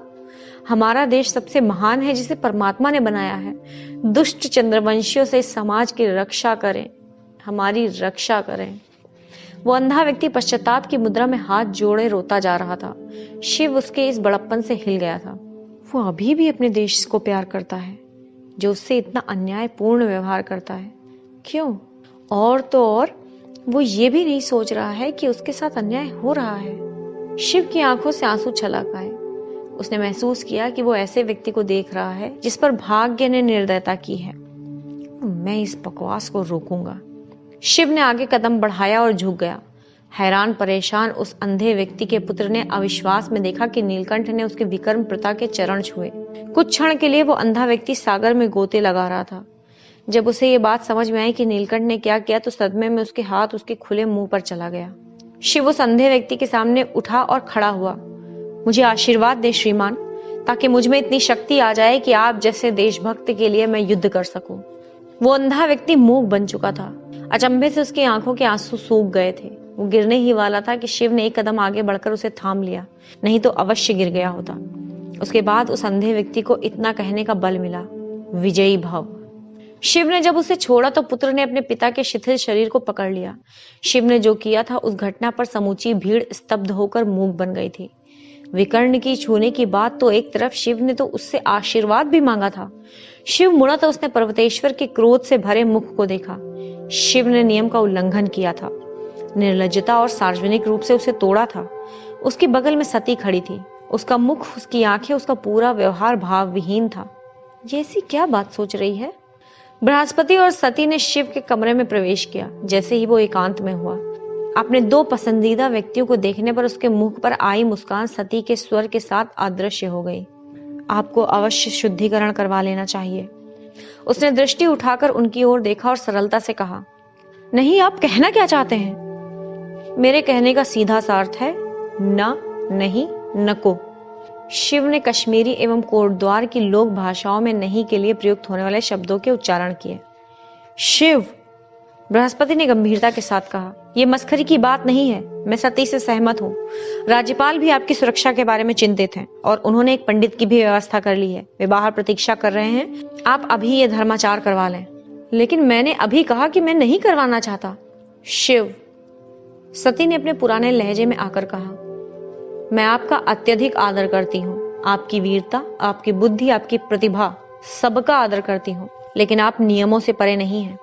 आपने एक विकर्म को स्पर्श किया है। आपको शुद्धिकरण करवाना ही होगा। ये नियम है। ठीक है, यदि विधि ये कहती है कि एक गरीब अंधे व्यक्ति को मेरा छूना अवैध है, तो वो विधि ही अनुचित है। शिव के इस व्यवहार से सती स्तब्ध होकर मूक बन गई। शिव, मेरी बात सुनिए। बृहस्पति ने तर्क दिया, शुद्धिकरण नहीं करवाना आपके लिए हानिकारक हो सकता है। आपको बड़े बड़े कार्य करने हैं। आप भारतवर्ष के भविष्य के लिए महत्वपूर्ण हैं। केवल हट के कारण आप स्वयं को जोखिम में मत डालिए। ये हट नहीं है। पूरी निष्ठा से आप मुझे एक बात बताइए कि कैसे ये मुझे हानि पहुंचाएगा यदि मैंने एक विकर्म व्यक्ति को छू दिया है, जिसके लिए मैं ये कहना चाहता हूँ कि वो अभी भी अपने साम्राज्य से प्यार करता है। इसके बावजूद उसे इस तरह से अपमानित किया है और उसके साथ अनुचित व्यवहार किया गया है। वो एक अच्छा व्यक्ति हो सकता है शिव, किंतु उसके पूर्व जन्म के पाप आपके भाग्य को दूषित कर सकते हैं। बृहस्पति ने कहा, तो उसे करने दीजिए। यदि उस व्यक्ति के कंधे से कुछ भार कम हो जाता है तो मैं स्वयं को धन्य समझूंगा। आप ये क्या कर रहे हैं शिव? सती ने पूछा। आप किसी और के दंड के भागीदार क्यों बनेंगे? पहली बात तो ये कि मैं इस बकवास को नहीं मानता कि उसे उसके पूर्व जन्म के पापों के कारण कोई दंड मिला है। उसे एक बीमारी हुई है जो एक सीधी एवं सरल बात है। दूसरे, यदि मेरी इच्छा है कि मैं किसी दूसरे के इस तथाकथित पाप का भार उठाऊं तो इससे किसी और को क्यों परेशानी हो सकती है? ये महत्व रखता है क्योंकि हम आपका भला चाहते हैं। बृहस्पति ने लगभग रोते हुए कहा। देखो सती, शिव ने कहा, अब आप मत कहना कि आप भी इस बकवास में विश्वास करती हैं। ये बकवास नहीं है। देखिए कि आप नहीं चाहती कि मैं आपके लिए संघर्ष करूं। समाज द्वारा किए जाने वाले इस अनुचित व्यवहार को समाप्त कीजिए जो आपके साथ किया जा रहा है। तो क्या यह इस कारण से है? मेरे लिए? सती ने क्रोध में पूछा। नहीं, शिव ने तत्काल ही प्रत्युत्तर किया और उसके बाद आगे जोड़ा। वैसे ये सही भी है, ये आपके बारे में भी है, ये विकर्म के बारे में है और जो वे अनुचित व्यवहारों का सामना कर रहे हैं। जाति बहिष्कृत की तरह जीवन जीने से मैं उनकी रक्षा करना चाहता हूँ। मुझे आपकी सुरक्षा की आवश्यकता नहीं है। मैं मुक्त नहीं हो सकती। कमरे से बाहर निकलने से पहले सती ने चिल्लाकर कहा। शिव ने उसके बाहर जाने को झुंझलाहट के साथ देखा। आखिर इस स्त्री को क्या हो गया है? वो सही है शिव, बृहस्पति ने सुझाव दिया। वहां मत जाइए। क्या इस विकर्म के संदर्भ में आप उससे सहमत हैं? अपने हृदय से इसका उत्तर दीजिए बृहस्पति। क्या आप नहीं सोचते कि यह अनुचित है? मैं उस बारे में बात नहीं कर रहा था, मैं सती के बारे में बात कर रहा था। शिव निडर भाव से बृहस्पति को देख रहा था। उसके मन, शरीर और आत्मा सभी कह रहे थे कि वो उसे मनाए। उसका जीवन उसके बिना अर्थहीन हो जाएगा। उसकी आत्मा का अस्तित्व उसके बिना अधूरा रह जाएगा। वहां मत जाइए मित्र, बृहस्पति ने पुनः कहा। राजशाही नौकायन से नदी नगर कोटद्वार से काफिला निकला।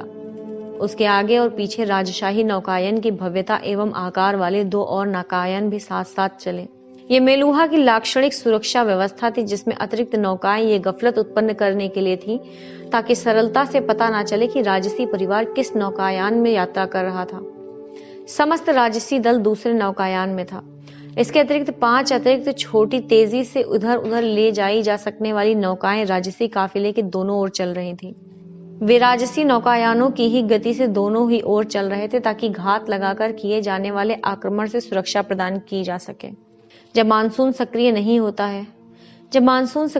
होता है प्रभु, आयुर्वती ने कहा, तो नदियां यात्रा के लिए सबसे सुगम मार्ग होती हैं। यद्यपि हमारे साम्राज्य में सभी मुख्य नगरों को जोड़ने वाली सड़कें हैं, किंतु वे नदी द्वारा यात्रा की गति एवं सुरक्षा की तुलना में उतनी अच्छी नहीं कही जा सकती हैं। शिव ने मधुर मुस्कान से आयुर्वती को देखा। उस प्रकार के वार्तालाप के लिए इस समय उसकी रुचि नहीं थी। कोटद्वार में उस दुर्भाग्यशाली दिवस पर जब शिव ने शुद्धिकरण करवाने से मना कर दिया था, तब से सती उससे नहीं बोली थी। राजसी नौकायान नदी पर स्थित कई नगरों पर रुका। हर जगह लगभग वैसे ही आयोजन हुए। नीलकंठ के आगमन पर प्रत्येक नगर में अत्यधिक उल्लास स्पष्ट दिखाई दे रहा था। इस प्रकार की प्रतिक्रिया मेलुहा में अप्राकृतिक थी, किंतु ये बात भी सही थी कि नीलकंठ प्रतिदिन नहीं आते थे। क्यों? शिव ने बृहस्पति से पूछा। वो बहुत दिनों तक अपने व्याकुल मन की अशांति पर चुप रहा था। क्यों? क्या? आप जानते हैं कि मैं क्या बात कर रहा हूं बृहस्पति? शिव ने चिढ़ में अपनी आंखें संकुचित करते हुए कहा। वो सचमुच में ही विश्वास करती है कि वो विकर्म होने की पात्र है? बृहस्पति ने दुख भरी मुस्कान के साथ कहा। क्यों? वो जिस प्रकार से विकर्म बनी संभवतः उस कारण से। वो कैसे हुआ था? ये उसके विवाह के दौरान हुआ था। क्या? सती का विवाह हुआ था? हाँ, ये लगभग 90 वर्ष पहले की बात है। वो साम्राज्य के एक कुलीन परिवार से एक राजनीतिक विवाह था। उसके पति का नाम चंदन ध्वज था। वो गर्भवती हुई और मायका प्रसूति के लिए गई। वो मानसून का समय था। दुर्भाग्य से बच्चा मृत उत्पन्न हुआ था। हे भगवान, शिव ने सती की उस पीड़ा से सहानुभूति पूर्वक कहा जो उसे तब महसूस हुई होगी। इतना ही नहीं, इससे भी बुरा हुआ। उसी दिन इसके पति जो अपने बच्चे के सुरक्षित जन्म के लिए नर्मदा में पूजा करने के लिए गए थे, वे दुर्घटनावश डूब गए। उस शापित दिन इसका जीवन नष्ट हो गया था। शिव ने बृहस्पति को घूरा। वो इतना स्तब्ध था कि कोई प्रतिक्रिया भी नहीं दे सका। वो विधवा हो गई और उसी दिन उसे विकर्म घोषित कर दिया गया। लेकिन पति की मृत्यु के लिए उसे क्यों दोष दिया गया? शिव ने तर्क दिया, ये तो पूर्णतः बेतुकी बात है। उसे पति की मृत्यु के कारण विकर्म घोषित नहीं किया गया था। ये तो उसके मृत बच्चा जनने के कारण किया गया था। लेकिन वो तो किसी भी कारण से हो सकता है। हो सकता है कि स्थानीय वैद्यों से कोई चूक हो गई हो। ये मेलुहा में नहीं होता है शिव, बृहस्पति ने शांत भाव से कहा। मृत शिशु का जन्म एक स्त्री के विकर्म बनने के लिए सबसे बुरा तरीका माना जाता है। इससे अधिक बुरा मात्र नागा बच्चे को जन्म देना माना जाता है। ईश्वर की कृपा है कि ऐसा नहीं हुआ था, क्योंकि यदि वैसा हुआ होता तो उसे समाज से पूर्णतः बहिष्कृत कर दिया जाता। इसे बदलना होगा। विकर्म की अवधारणा अनुचित है। बृहस्पति ने शिव को गहरी दृष्टि से देखा।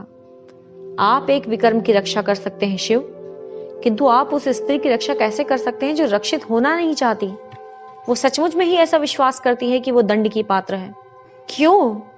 मैं निश्चय के साथ कह सकता हूं कि मेलुहा में वो पहली स्त्री नहीं होगी जिसने मृत शिशु को जन्म दिया होगा। उसके पहले भी कई लोग हुए होंगे, उसके बाद भी कई लोग होंगे। वो पहली राजशाही स्त्री थी जिसने मृत शिशु को जन्म दिया था।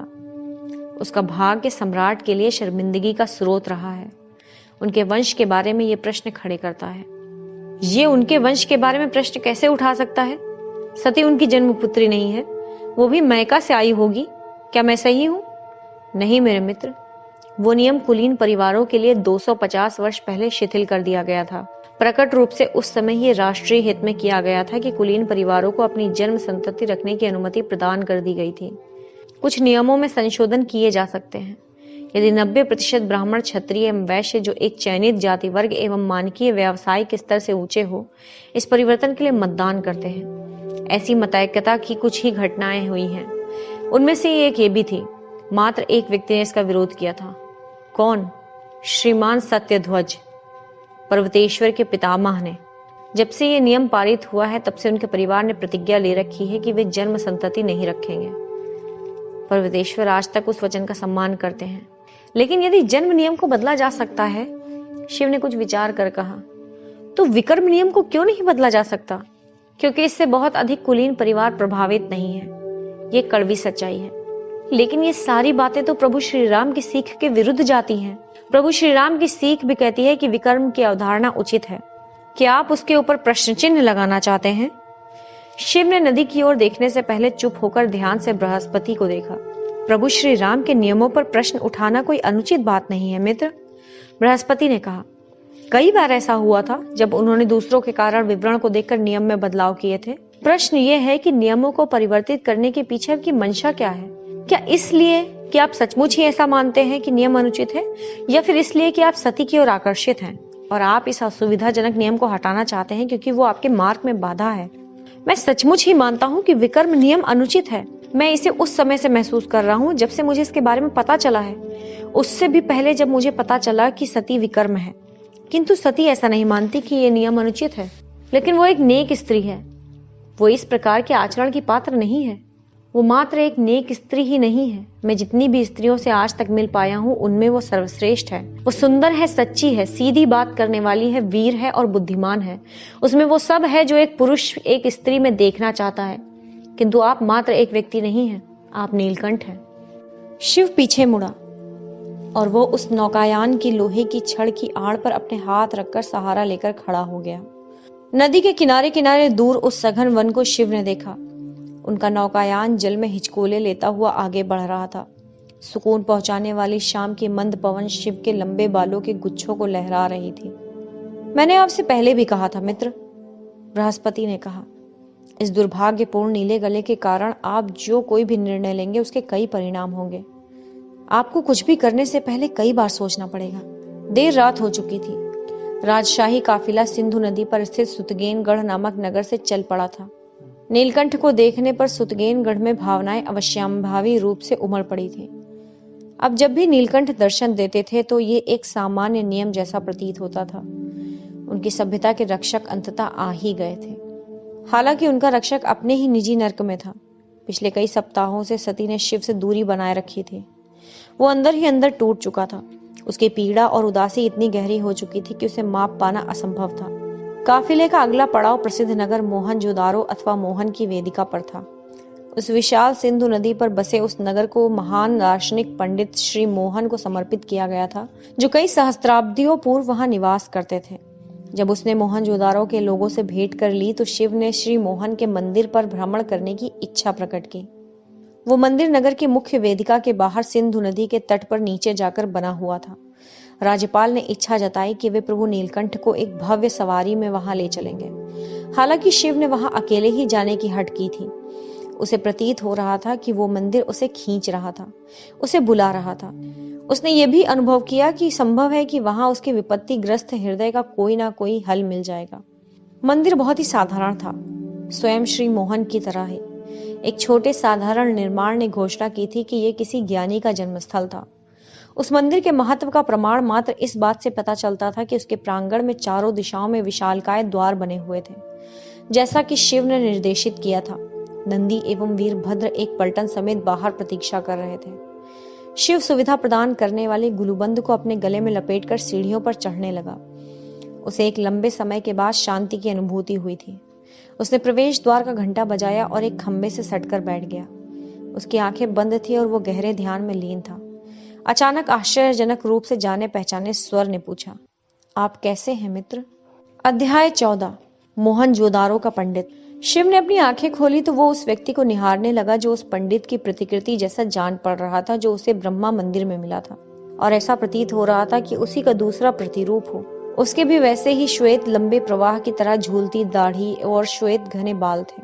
उसने केसरिया रंग की धोती और अंगवस्त्रम पहन रखे थे। उसका झुर्रीदार मुख एक प्रशांत एवं स्वागतीय मुस्कान लिए हुए था। यदि उसकी लंबाई अधिक नहीं होती तो शिव सहवन में उसे वही पंडित समझ लेता जो उसे ब्रह्मा मंदिर में मिला था। आप कैसे हैं मित्र? बैठते हुए उस पंडित ने पूछा।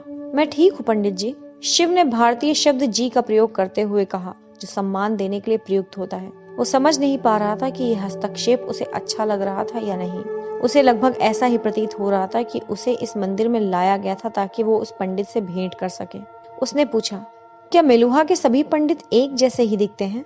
वो व्यक्ति गर्माहट भरी मुस्कान के साथ बोला, सभी पंडित नहीं, मात्र हम। और ये हम कौन हो सकते हैं पंडित जी? जब आप अगली बार हम में से किसी भी एक से मिलते हैं तब हम आपको बता देंगे, पंडित ने रहस्यमय ढंग से कहा। ये हमारा वचन है। अभी क्यों नहीं? इस समय हमारी पहचान महत्वपूर्ण नहीं है, पंडित मुस्कुराकर बोला। महत्वपूर्ण यह है कि आप किसी कारण से परेशान हैं। क्या आप उस संबंध में कुछ बात करना चाहते हैं? शिव ने एक गहरी सांस ली। उसकी सहज बुद्धि ने उससे कहा कि वो उस व्यक्ति पर भरोसा कर सकता था। ये एक नियुक्त कार्य है जिसे कथित रूप से मुझे मेलुहा के लिए पूरा करना है। मुझे मालूम है, यद्यपि मैं नीलकंठ की भूमिका को मात्र एक नियुक्त कार्य कहकर नहीं टालूंगा, वो इसे बहुत अधिक करता है। शिव के गले की ओर संकेत करते हुए पंडित ने कहा, सूती कपड़े के कुछ टुकड़े दैवीय दीप्ति को छुपा नहीं सकते। शिव ने आतुरता भरी मुस्कान से देखा। असल में मेलुहा अवश्य ही एक आदर्श समाज प्रतीत होता है और मैं वो सब कुछ करना चाहता हूँ जो इसके संरक्षण के लिए आवश्यक है। फिर समस्या क्या है? समस्या ये है कि इस लगभग आदर्श से समाज में मैंने पाया कि कुछ परंपराएं अत्यधिक अनुचित हैं और ये मेलुहा जिन आदर्शों को पाने की आकांक्षा रखता है वे उससे असंगत हैं। आप किन परंपराओं के बारे में बात कर रहे हैं? उदाहरण के लिए जिस प्रकार विक्रम के साथ व्यवहार किया जाता है, ये अनुचित क्यों है? कोई ये निश्चित होकर कैसे कह सकता है कि इन लोगों ने अपने पूर्व जन्म में पाप किए थे और उनके वर्तमान के कष्ट उनके परिणाम हैं? ये मात्र दुर्भाग्य हो सकता है या फिर प्रकृति का अनियमित कर्म। आप सही हैं, ये हो सकता है, किंतु क्या आप सोचते हैं कि विक्रम का दुर्भाग्य मात्र उसका व्यक्तिगत है? क्या ऐसा नहीं है? नहीं, ऐसा नहीं है, पंडित ने उसे समझाया। ये पूरे समाज के लिए है। विक्रम के दुर्भाग्य का स्वीकरण मेलुहा की स्थिरता का एक अनिवार्य हिस्सा है। शिव ने अपनी त्योरी चढ़ाई। हे नीलकंठ, किसी सफल समाज की क्या आवश्यकता होती है? उसका लचीलापन एवं उसकी स्थिरता। आपको लचीलेपन की क्या आवश्यकता है? आपको लचीलेपन की क्या आवश्यकता है? क्योंकि प्रत्येक व्यक्ति का अलग अलग सपना होता है और उसी प्रकार अपनी अलग अलग योग्यता होती है। एक योद्धा के पुत्र में एक महान व्यवसायी का गुण हो सकता है, तब समाज को इतना लचीला होना चाहिए कि उस पुत्र को अपने पिता के व्यवसाय से पृथक आजीविका चुनने की अनुमति होनी चाहिए। लचीलापन किसी समाज में परिवर्तन की अनुमति देता है ताकि उसके प्रत्येक सदस्य को अपने अंदर छुपे सच को बाहर निकालने का अवसर मिल सके और वो अपनी योग्यता के अनुसार प्रगति कर सके। और समाज में यदि प्रत्येक व्यक्ति अपने सच्चे सामर्थ्य को प्राप्त करता है तो संपूर्ण समाज भी अपने सच्चे सामर्थ्य को प्राप्त करता है। मैं सहमत हूँ, लेकिन इसका विक्रम से क्या लेना देना है? मैं कुछ ही देर में आपके प्रश्न पर आऊंगा, पहले थोड़ी देर के लिए मेरी बात सुन ले। पंडित ने कहा, यदि हम इस बात को मान ले कि लचीलापन एक सफल समाज की कुंजी है, तो मैका व्यवस्था इस आचरण को पूर्ण करने के लिए एक व्यवहारिक तरीका है। किसी भी बालक को ये पता नहीं कि उसके जन्म देने वाले माता पिता का क्या व्यवसाय था। वे इस बात के लिए स्वतंत्र हैं कि वे अपनी किस प्राकृतिक योग्यता से प्रेरित होते हैं। मैं सहमत हूँ, मैका व्यवस्था लगभग आश्चर्यजनक रूप से न्यायसंगत है। एक व्यक्ति जो कुछ भी अपने जीवन में करता है उसके लिए वो स्वयं को श्रेय एवं दोष दोनों ही दे सकता है। लेकिन ये तो लचीलेपन के बारे में है। स्थिरता के बारे में क्या है? स्थिरता एक व्यक्ति को चयन करने के अधिकार की स्वतंत्रता देती है। मित्र, लोग अपने सपने को तभी पूरा कर सकते हैं जब वे ऐसे समाज में निवास करते हों जहां उत्तरजीविता के लिए प्रतिदिन का भय नहीं होता है। बिना सुरक्षा एवं स्थिरता वाले समाज में कोई बुद्धिजीवी या व्यवसायी या कलाकार या बुद्धिमान नहीं होता है। व्यक्ति हमेशा ही लड़ाई या उड़ान की स्थिति में होता है। वो एक पशु से बढ़कर कुछ नहीं होता है। फिर उसके पास वो अवसर ही कहाँ है कि विचारों को पलने दे सके अथवा किसी के सपने को पूरा कर सके। समाज बनाने के पूर्व समस्त मानव इसी प्रकार के थे। सभ्यता बहुत ही सहजता से टूटने वाली होती है। हमें मानवता को भुलाने के लिए और पशु बनने के लिए बस कुछ दशकों की अराजकता चाहिए होती है। असल में हमारी मौलिक प्रकृति अत्यधिक तीव्रता से हम पर हावी होती है। हम बड़ी सरलता से भूल सकते हैं कि हम विधियों, नियमों एवं नैतिकता वाले चेतन प्राणी हैं। मैं समझ सकता हूँ, हमारी मातृभूमि में कबीले वाले जानवरों से बेहतर नहीं थे। वे तो एक अच्छा जीवन जीना भी नहीं चाहते थे। वे नहीं जानते थे कि बेहतर जीना संभव भी था। नीलकंठ निरंतर लड़ाई का यही शाप है। ये हमें मानवीयता के सबसे सुंदर अंश को भुला देने को विवश करता है। इसी कारण से समाज को स्थिर रहना चाहिए ताकि हम एक दूसरे को ऐसी परिस्थिति में न ढकेल दें कि हमें उत्तरजीविता के लिए संघर्ष करना पड़े। ठीक है, लेकिन लोगों का सामर्थ्य प्राप्त करना अस्थिरता क्यों उत्पन्न करेगा? असल में ये लोगों को अपने जीवन में और अधिक खुशी प्रदान करेगा और इसलिए समाज उत्तरोत्तर स्थिर ही बनता जाएगा। सच है, किंतु आंशिक रूप से। लोग तब प्रसन्न होते हैं जब वे बेहतर जीवन की ओर परिवर्तित होते हैं। किंतु दो स्थितियां हैं जिनमें परिवर्तन भीषण गड़बड़ी की ओर ले जा सकता है। सर्वप्रथम, लोग जब दूसरों द्वारा किए गए परिवर्तनों का सामना करते हैं, अर्थात ऐसी परिस्थितियां जो वे समझ नहीं सकते हैं, ये उन्हें उसी प्रकार डराता है जैसे मृत्यु। जब परिवर्तन बहुत तीव्रता से घटित होता है तो वे विरोध करते हैं। सच है, दूसरे द्वारा बलपूर्वक किए गए परिवर्तन को स्वीकार करना कठिन है और बहुत तीव्र गति से किया गया परिवर्तन अस्थिरता उत्पन्न करता है। यही प्रभु श्री राम की जीवन शैली की नींव रूपी दृढ़ शिलाएं हैं। ऐसी कई विधियां हैं जो किसी समाज को धीरे धीरे परिवर्तित करती रहती हैं और उसे स्थिर भी रहने देती हैं। साथ ही वे अपने नागरिकों को अपने सपनों का अनुसरण करने की स्वतंत्रता की अनुमति भी देती हैं। उन्होंने स्थिरता एवं लचीलेपन का एक आदर्श संतुलन बनाया था। आपने एक दूसरी परिस्थिति के बारे में उल्लेख किया था। दूसरी है जब लोग चाहते हुए भी परिवर्तन नहीं ला सकते हैं क्योंकि कारण उनके नियंत्रण में नहीं रहते हैं। मान लीजिए कि एक बहुत ही बेहतरीन योद्धा है जो अपने हाथों एवं आंखों का तालमेल किसी बीमारी के कारण खो बैठता है। वो अभी भी योद्धा है किंतु असाधारण नहीं। वो समझता है कि उसके साथ अन्याय हुआ है और उसके लिए संभवतः वो कुंठित भी होगा। तब वो या तो अपने वैद्य या फिर समाज को इसके लिए दोषी ठहराएगा। ऐसे बहुत से असंतुष्ट व्यक्ति समाज के लिए एक नासूर बन सकते हैं जिससे समाज को खतरा उत्पन्न होता है। शिव ने त्योरी चढ़ाई। उसे ये तर्क पसंद नहीं आया, किंतु उसे भी पता था कि कुछ वर्ष पहले प्रकृति वालों ने उसके चाचा जी के शांति प्रस्ताव को मानने से केवल इसलिए मना कर दिया था कि उनका रोगग्रस्त एवं वृद्ध मुखिया अपनी उस आकांक्षा को पूरा करना चाहता था कि वो ऐसा एक अपवादिक योद्धा था जिसने गुण वालों को पराजित किया था। उनका एकीकृत क्रोध अशांति उत्पन्न कर सकता है, यहाँ तक कि हिंसा भी, पंडित ने कहा। प्रभु श्री राम ने इसका अनुभव कर लिया था और इसी कारण से विक्रम की अवधारणा अस्तित्व में आई थी। यदि आप किसी व्यक्ति को इस बात का विश्वास दिला देते हैं कि इस जन्म में उसका दुर्भाग्य उसके पूर्व जन्मों के पापों के कारण ही है, तो वो खुद को अपने भाग्य के भरोसे आत्मसमर्पण कर देगा और समाज के ऊपर अपना गुस्सा नहीं निकालेगा। लेकिन मैं इस बात से सहमत नहीं हूँ कि विक्रम का बहिष्कार एक अच्छी युक्ति है। ये और अधिक दबे हुए क्रोध का जन्म देगा। किंतु उन्हें बहिष्कृत नहीं किया जा रहा है। उनका लालन पालन सब कुछ शासन द्वारा सहायता प्राप्त है। वे तब भी अपने परिवार वालों से हिल मिल कर रह सकते हैं। जहाँ भी ऐसा संभव है उन्हें अपनी व्यक्तिगत निपुणता प्राप्त करने की अनुमति होती है। वे स्वयं की सुरक्षा के लिए संघर्ष कर सकते हैं। जो वे नहीं करते हैं वो है कि वे किसी को प्रभावित नहीं कर सकते। क्या आप जानते हैं कि प्रभु श्री राम के इस साम्राज्य की स्थापना से पूर्व ये सामान्य विरोध क्या था? और ये विरोध उनका नहीं था जो वास्तव में दूरदृष्टि रखते थे या जो आम आदमी के लिए बेहतर जीवन प्रदान करते थे। उनका नेतृत्व ऐसे लोगों ने किया जो स्वयं अपने जीवन से बुरी तरह से असंतुष्ट थे। वे विकर्म के समान ही थे और ऐसे विरोध समाज में उथल पुथल मचा देते थे जिन्हें पुनः एक सभ्य समाज बनाने में दशकों लग जाया करते थे। तो आप ये कह रहे हैं कि जो कोई भी अपने जीवन से असंतुष्ट है उसे एक विकर्म बनकर अपने जीवन का आत्मसमर्पण कर देना चाहिए समाज की बृहत्तर भलाई के लिए। शिव हक्का बक्का रह गया। वो इस बात पर विश्वास नहीं कर पाया कि वो क्या सुन रहा था। जो तर्क उसके सामने प्रस्तुत किए गए थे उसे वे पूरी तरह से अस्वीकार थे। मुझे क्षमा करें, लेकिन मुझे लगता है कि ये व्यवस्था पूरी तरह से अन्यायपूर्ण है। मैंने सुना है कि मेलुहा में लगभग 5% जनसंख्या विकर्म है। क्या इतनी बड़ी जनसंख्या हमेशा के लिए जाति बहिष्कृत रहने वाली है? ये व्यवस्था परिवर्तन की अपेक्षा करती है। आप इसे बदल सकते हैं, आप नीलकंठ, किंतु याद रखिए कोई व्यवस्था 100% आदर्श नहीं होती है। प्रभु श्री राम के समय में एक मंथरा नामक स्त्री ने कुछ ऐसी घटनाओं को जन्म दिया था जिसके परिणाम स्वरूप लाखों लोगों के प्राण चले गए थे। उसके शारीरिक विकारों के कारण उसने बहुत कष्ट झेले थे और उसके बाद भाग्य ने उसे एक शक्तिशाली महारानी को प्रभावित करने की स्थिति में ला खड़ा किया था और इस प्रकार वो समस्त साम्राज्य को प्रभावित करने की स्थिति में आ गई थी।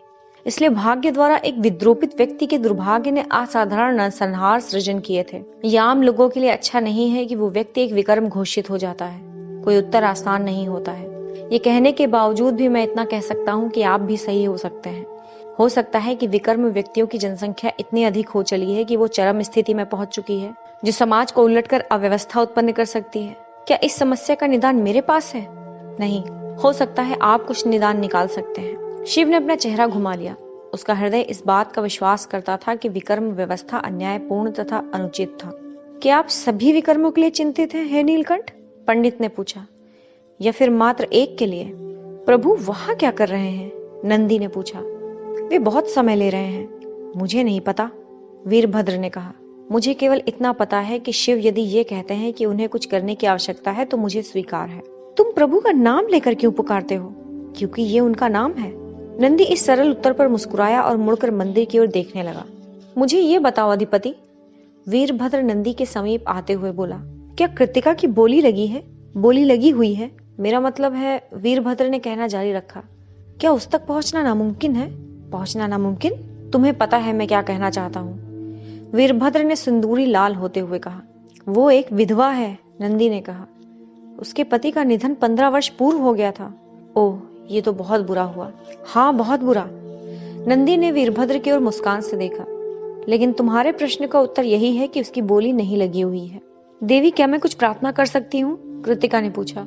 सती विश्राम गृह की खिड़की से मुड़ी और आश्चर्य में भावें उठाकर कृतिका को देखकर कहा, क्या मैंने तुम्हें अपनी बात कहने से कभी मना किया है?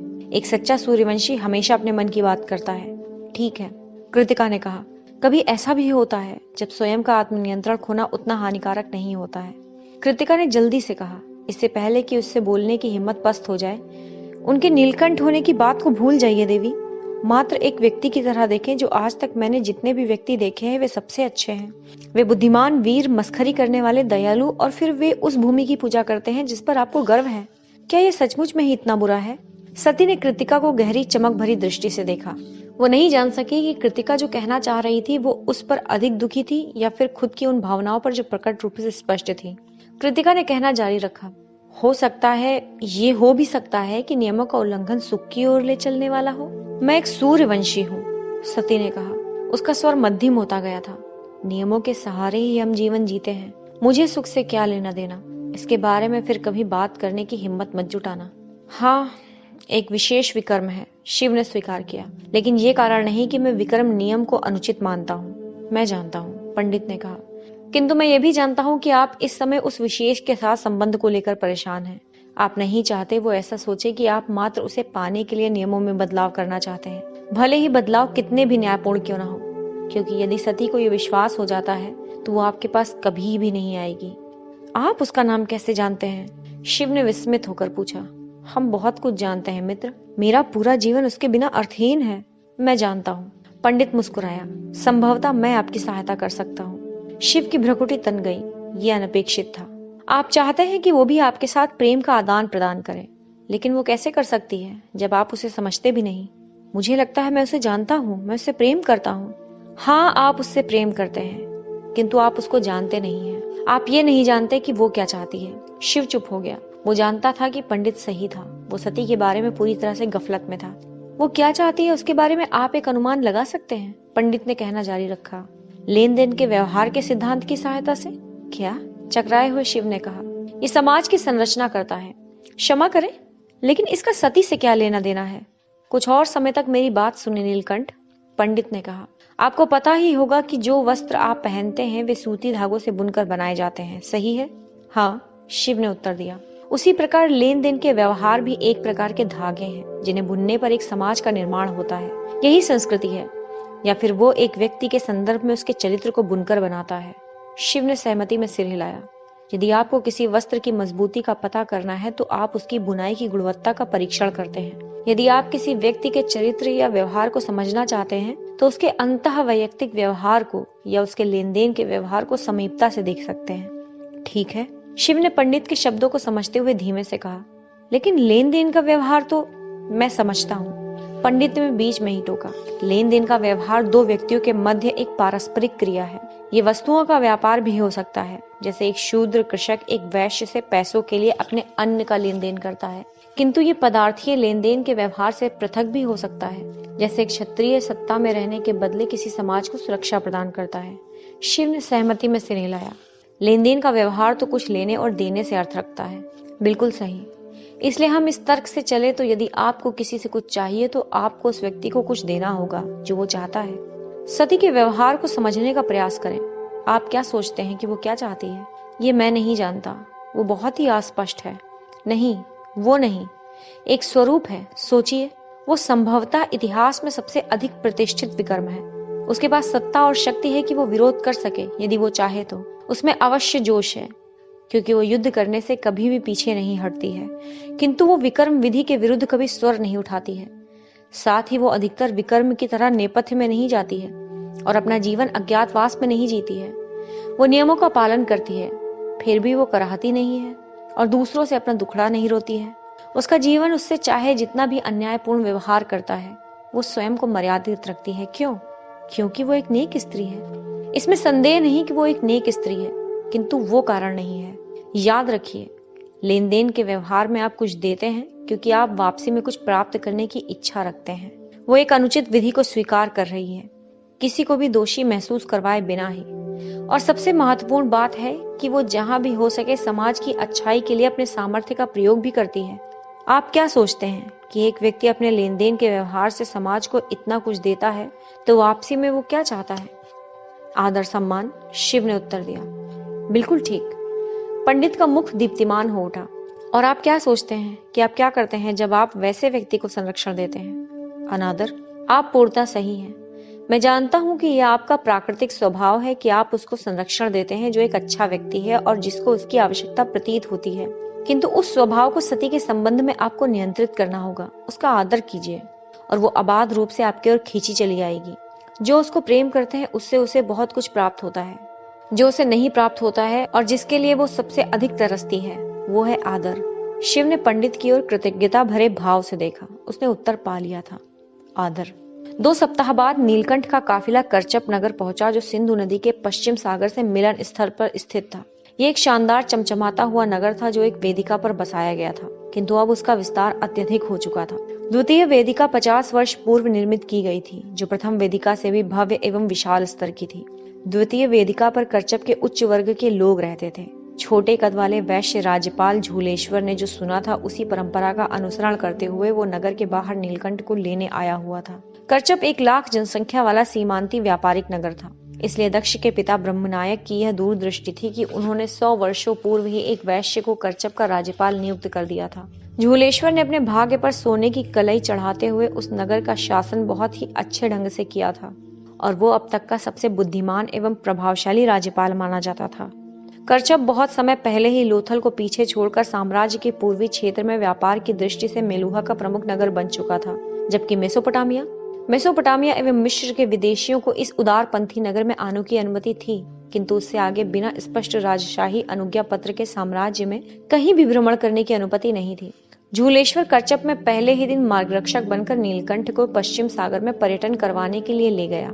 शिव ने कभी समुद्र नहीं देखा था और वो उस अथाह जल के विस्तार को देखकर मंत्रमुग्ध था। उसने कई घंटे बंदरगाह पर बिताए, जहां झूलेश्वर ने विभिन्न प्रकार के जहाजों एवं नौकाओं के निर्माण के बारे में गर्व के साथ विवरण दिया। ये करचप बंदरगाह से सटा हुआ एक पोत कारखाना था। बृहस्पति भी मेसोपोटामिया के व्यापारियों से आयात किए हुए सामानों का परीक्षण करने उनके साथ गया था। शाम के समय शिव के लिए राजकीय भोजन का आयोजन किया गया।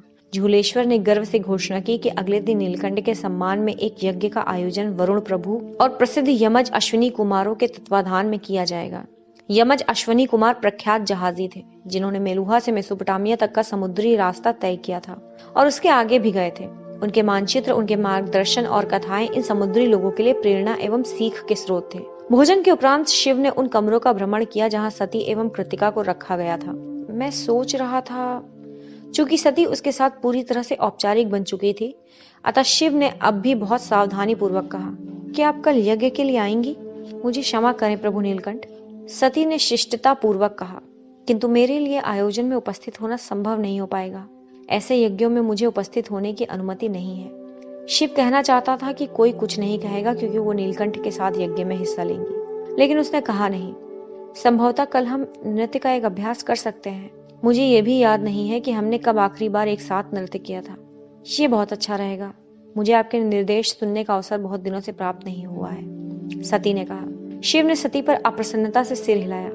उनके संबंधों में पड़ी हुई इस ठंडक ने उसे संतप्त कर दिया। जाने के लिए अभिवादन कर वो कमरे से बाहर निकल गया। कृतिका ने अलक्षित रूप से अपना सिर हिलाते हुए सती की ओर सरसरी निगाह से देखा। अध्याय 15। अग्नि से परीक्षण। अपने रोएदार अंगरखे में सिमटा हुआ और तीखे पत्थरों से बचने का प्रयत्न करता हुआ एक छोटा बालक धूल भरे भेड़ों के पदचिन्हों के पीछे तेजी से चल रहा था। सघम नमी वाले वन्य रास्ते का अतिक्रमण डरावने ढंग से कर रखा था। उस बालक को पक्का विश्वास था कि यदि उसने अपनी चाल धीमी की तो घनी झाड़ियों में खतरनाक एवं भीमकाय दैत्य उस पर झपट्टा मारने की ताक में बैठे हुए थे। उसका गांव वहां से बस कुछ ही घंटों की दूरी पर था। सूर्य पर्वतों के पीछे तीव्र गति से छुपता जा रहा था। दैत्य को अंधकार पसंद होता है। उसके अधिक परेशान करने पर उसकी माता और दादी ने उसे कई बार बताया था। किसी बड़े के साथ चलना उसे पसंद आया होता क्योंकि दैत्य बड़ों को तंग नहीं करते थे। जैसे ही उसने एक विचित्र ठंडी सांस लेने जैसी ध्वनि सुनी तो उसके हृदय की धड़कन एक बार थम सी गई। पीछे की ओर से आक्रमण की आशंका में उसने अपनी तलवार निकाल ली। उसके दोस्तों ने जंगल के दैत्यों के बारे में कई कहानियां सुनी थी। विकायर कभी भी सामने से आक्रमण नहीं करते थे। उस ध्वनि की दिशा जानने के उद्देश्य से वो बिना हिले डुले खड़ा हो गया। उसमें बार बार दोहराए जाने वाला एक विशिष्ट लय था और वो अस्पष्ट रूप से परिचित प्रतीत हो रहा था। उसने अनुभव किया जैसे उसने इसे पहले भी सुना था। उस ध्वनि में अब एक पुरुष का भारी कराहने वाला स्वर भी मिल चुका था। ये दैत्य नहीं हो सकता था। उस बालक ने अपने शरीर में उत्तेजना की झुरझुरी का अनुभव किया। उसने अपने दोस्तों से फुसफुसाहट में खिलखिलाती हुई हंसी के साथ इसके बारे में सुना था, लेकिन उसने ये कार्य कभी देखा नहीं था। आज उसे अवसर था। वो धीरे धीरे झाड़ियों में सरकने लगा और उसकी तलवार उसके बगल में झूल रही थी। उस ध्वनि के स्रोत को पाने के लिए उसे बहुत दूर नहीं जाना पड़ा था। वो एक छोटे से साफ किए हुए स्थान से आ रही थी। वो एक पेड़ के तने के पीछे छुप गया और उसने चुपके से झांका। वे एक युगल थे। वे बहुत जल्दी में लग रहे थे। उन्होंने अपने कपड़े भी पूरी तरह से नहीं उतारे थे। वो आदमी अत्यधिक बालों वाला था, लगभग भालू के जैसा। उस कोण से वो बालक उसकी पीठ देख पा रहा था। उसके सामने स्त्री के सामने का दृश्य था। वो आश्चर्यजनक रूप से सुंदर थी। उसके तरंगित केश लंबे और उज्जवल थे। आंशिक रूप से फटी हुई चोली के कारण अत्यधिक क्रूर रति क्रिया से लाल रंग की धारी सहित उसके दृढ़ उरोज दिख रहे थे। उसका लहंगा फटा हुआ था और उसके उत्कृष्ट लंबे पांव प्रदर्शित हो रहे थे। उस बालक की उत्तेजना अकल्पनीय थी। प्रतीक्षा कीजिए जब उसका अभिन्न मित्र भद्र इस अनुभव को सुनेगा। जब वो इस प्रदर्शन का आनंद ले रहा था तभी उसकी बेचैनी बढ़ी। उसे कुछ गड़बड़ लगी।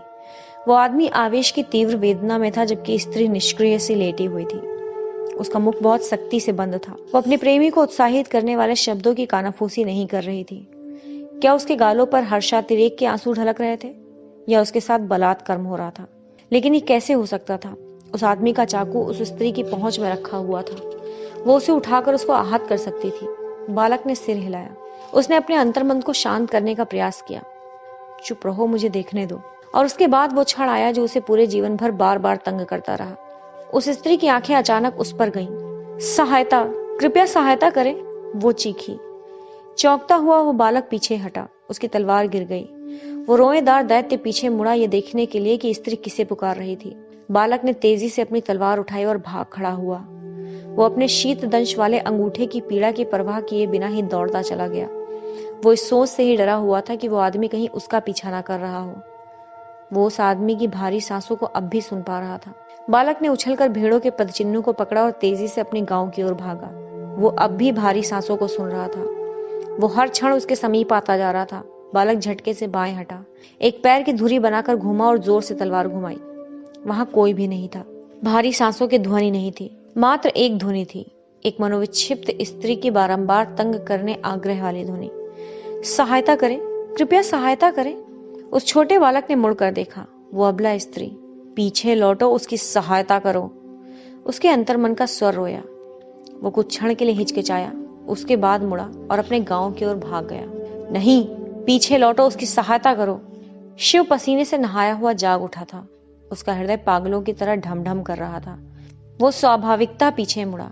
वो उस भयानक दिन में किसी भी कीमत पर जाना चाहता था, प्रायश्चित करने के लिए, लेकिन कोई प्रायश्चित नहीं हो सकता था। स्त्री का भयभीत चेहरा बारंबार उसके सामने आ रहा था। उसने अपनी आंखें बंद कर ली। लेकिन आप उस चित्र के लिए अपनी आंखें कैसे बंद कर सकते हैं जो आपके मन में छपा हुआ हो? उसने अपने घुटने को ऊपर की ओर मोड़ लिया और अपने सिर को उस पर टिका दिया। उसके बाद उसने वही किया जो हमेशा करता था, वो रोने लगा। द्वितीय वेदिका के केंद्रीय चतुर्भुज पर यज्ञ की वेदिका बनाई गई थी। करचप के लिए ये मेलुहा का लाक्षणिक सादगी वाला कार्य नहीं था। सीमांत नगर ने उस क्षेत्र को तड़क भड़क वाले रंगों में ऐसा सजाया था कि देखने वाले देखते ही रह जाएं। वेदिका को चमकीले स्वर्णिम रंग में रंगा गया था। रंगीन सजावट वाले फूलों से लदे खंबे शामियाना को खड़े किए हुए थे। सूर्यवंशी प्रतीक की चित्रकारी वाली लाल एवं नीले रंग की पताकाएं कई खंभों से गर्वित होकर झूल रही थी। वहां का समस्त वातावरण सजावट और प्रदर्शन का था। झूलेश्वर ने शिव का स्वागत वेदिका के मुख पर किया और उनका मार्गदर्शन करके उन्हें यज्ञ की रस्म वाले स्थल पर बिठा दिया। राज्यपाल के बार बार आग्रह करने पर शिव ने अपना गुलूबंद यज्ञ की अवधि तक के लिए निकाल दिया था। पर्वतेश्वर और बृहस्पति नीलकंठ के दाहिनी ओर बैठे थे, जबकि झूलेश्वर और आयुर्वती बाईं ओर।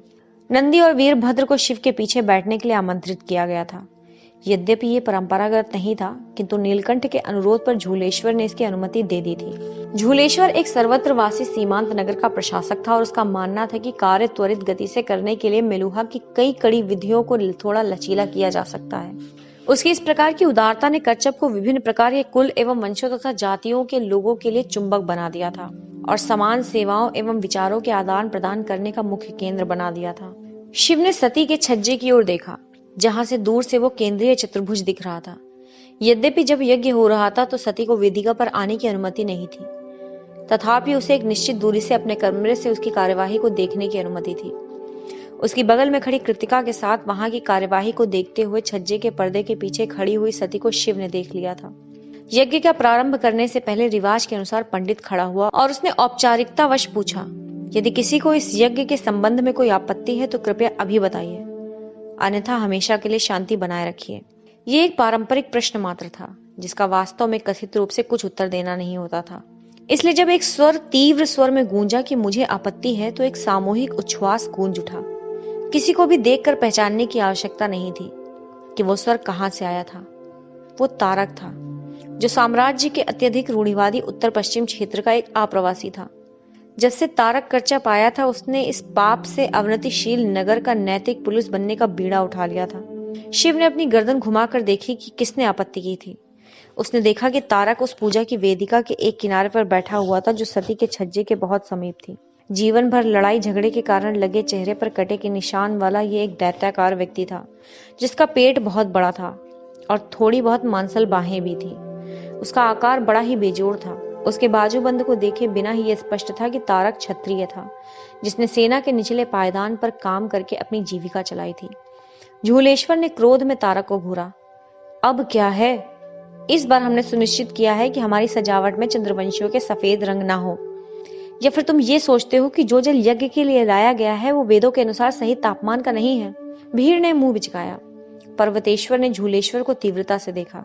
इससे पहले कि वो राज्यपाल को वेदों का इस तरह संदर्भ के लिए बुरा भला कहता, तारक बोल उठा, विधि कहती है कि यज्ञ वेदिका पर किसी विकर्म को रहने की अनुमति नहीं होनी चाहिए।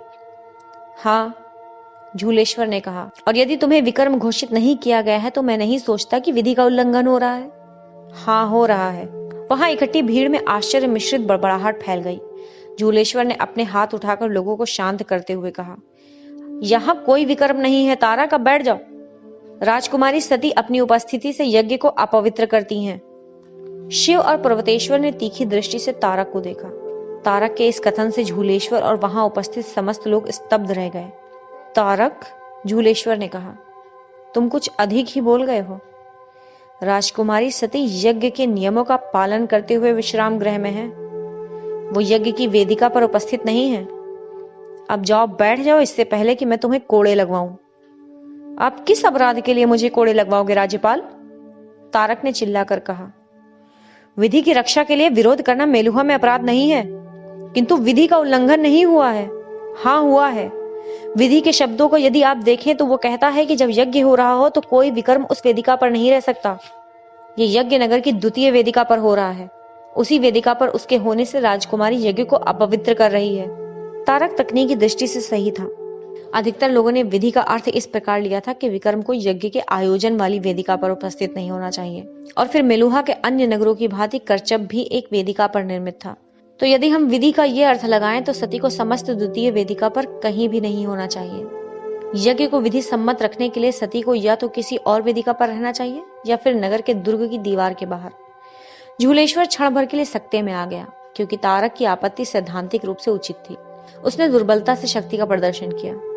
अब बस भी करो तारक, तुम कुछ अधिक ही अंतःविवेकशील बनने का प्रयास कर रहे हो। मेरा विचार है कि यह स्पष्टीकरण कुछ अधिक ही कड़ा है। मैं सोचता हूं कि नहीं, श्री झूलेश्वर जी। उस भीड़ में से एक तीव्र स्वर गुंजायमान हुआ। सभी लोग उस ओर देखने लगे जिधर से वो स्वर आया था। सती जो छज्जे पर बाहर आ चुकी थी, उसने कहना जारी रखा, आपको मध्य में ही टोकने के लिए मेरी क्षमा याचना स्वीकार करें राज्यपाल। सती ने एक औपचारिक नमस्ते के साथ कहा, किंतु तारक की विधि की विवेचना उचित है। मैं बहुत बहुत क्षमा प्रार्थी हूं कि मेरे कारण यज्ञ के अनुष्ठान में विघ्न उत्पन्न हुआ। मेरे अनुगामी और मैं नगर को अभी इसी समय छोड़ देते हैं। हम तीसरे प्रहर के प्रारंभ में वापस आएंगे। संभवतः तब तक यज्ञ का अनुष्ठान समाप्त हो चुका होगा। शिव ने अपनी मुट्ठी भींच ली। वो बड़े पागलपन से तारक की गर्दन मरोड़ना चाहता था, लेकिन बड़े ही अतिमानवीय प्रयास से उसने स्वयं पर नियंत्रण किया हुआ था। कुछ ही मिनटों में सती कृतिका एवं अपने निजी अंगरक्षकों के साथ विश्राम गृह से बाहर निकल आई। शिव ने मुड़कर नंदी और वीरभद्र को देखा, जो उसका संकेत समझकर सती के साथ जाने के लिए उठ खड़े हुए। वे समझ गए कि शिव चाहते हैं कि नगर के बाहर सती की सुरक्षा सुनिश्चित हो। ये बहुत ही घृणित है कि आपको स्वयं इसका एहसास नहीं हुआ। तारक ने तिरस्कार से सती से कहा, आप किस प्रकार की राजकुमारी हैं? क्या आप अपनी विधियों का सम्मान करना नहीं जानती हैं? सती ने तारक को देखा। उसका मुख प्रशांत था। उसने विवाद में पड़ना उचित नहीं समझा और अपने पहरेदारों द्वारा अश्वों को तैयार करने की प्रतीक्षा करने लगी।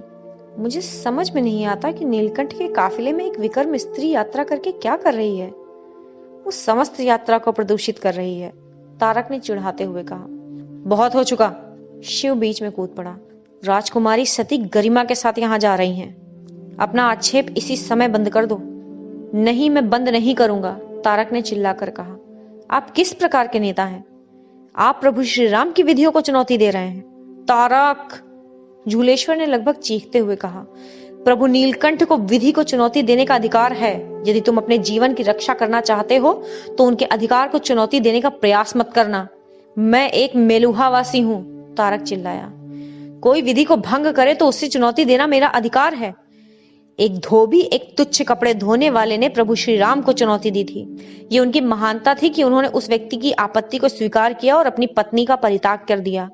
मैं नीलकंठ से बल देकर कहूंगा कि वे प्रभु श्री राम के उदाहरण से कुछ सीखें और निर्णयों को लेने में अपनी बुद्धि का प्रयोग करें। बहुत हो गया तारक, सती भड़क उठी। तारक की टिप्पणी से समस्त इकट्ठी भीड़ स्तब्ध होकर चुप हो गई, किंतु सती नहीं। उसके अंदर कुछ टूट चुका था।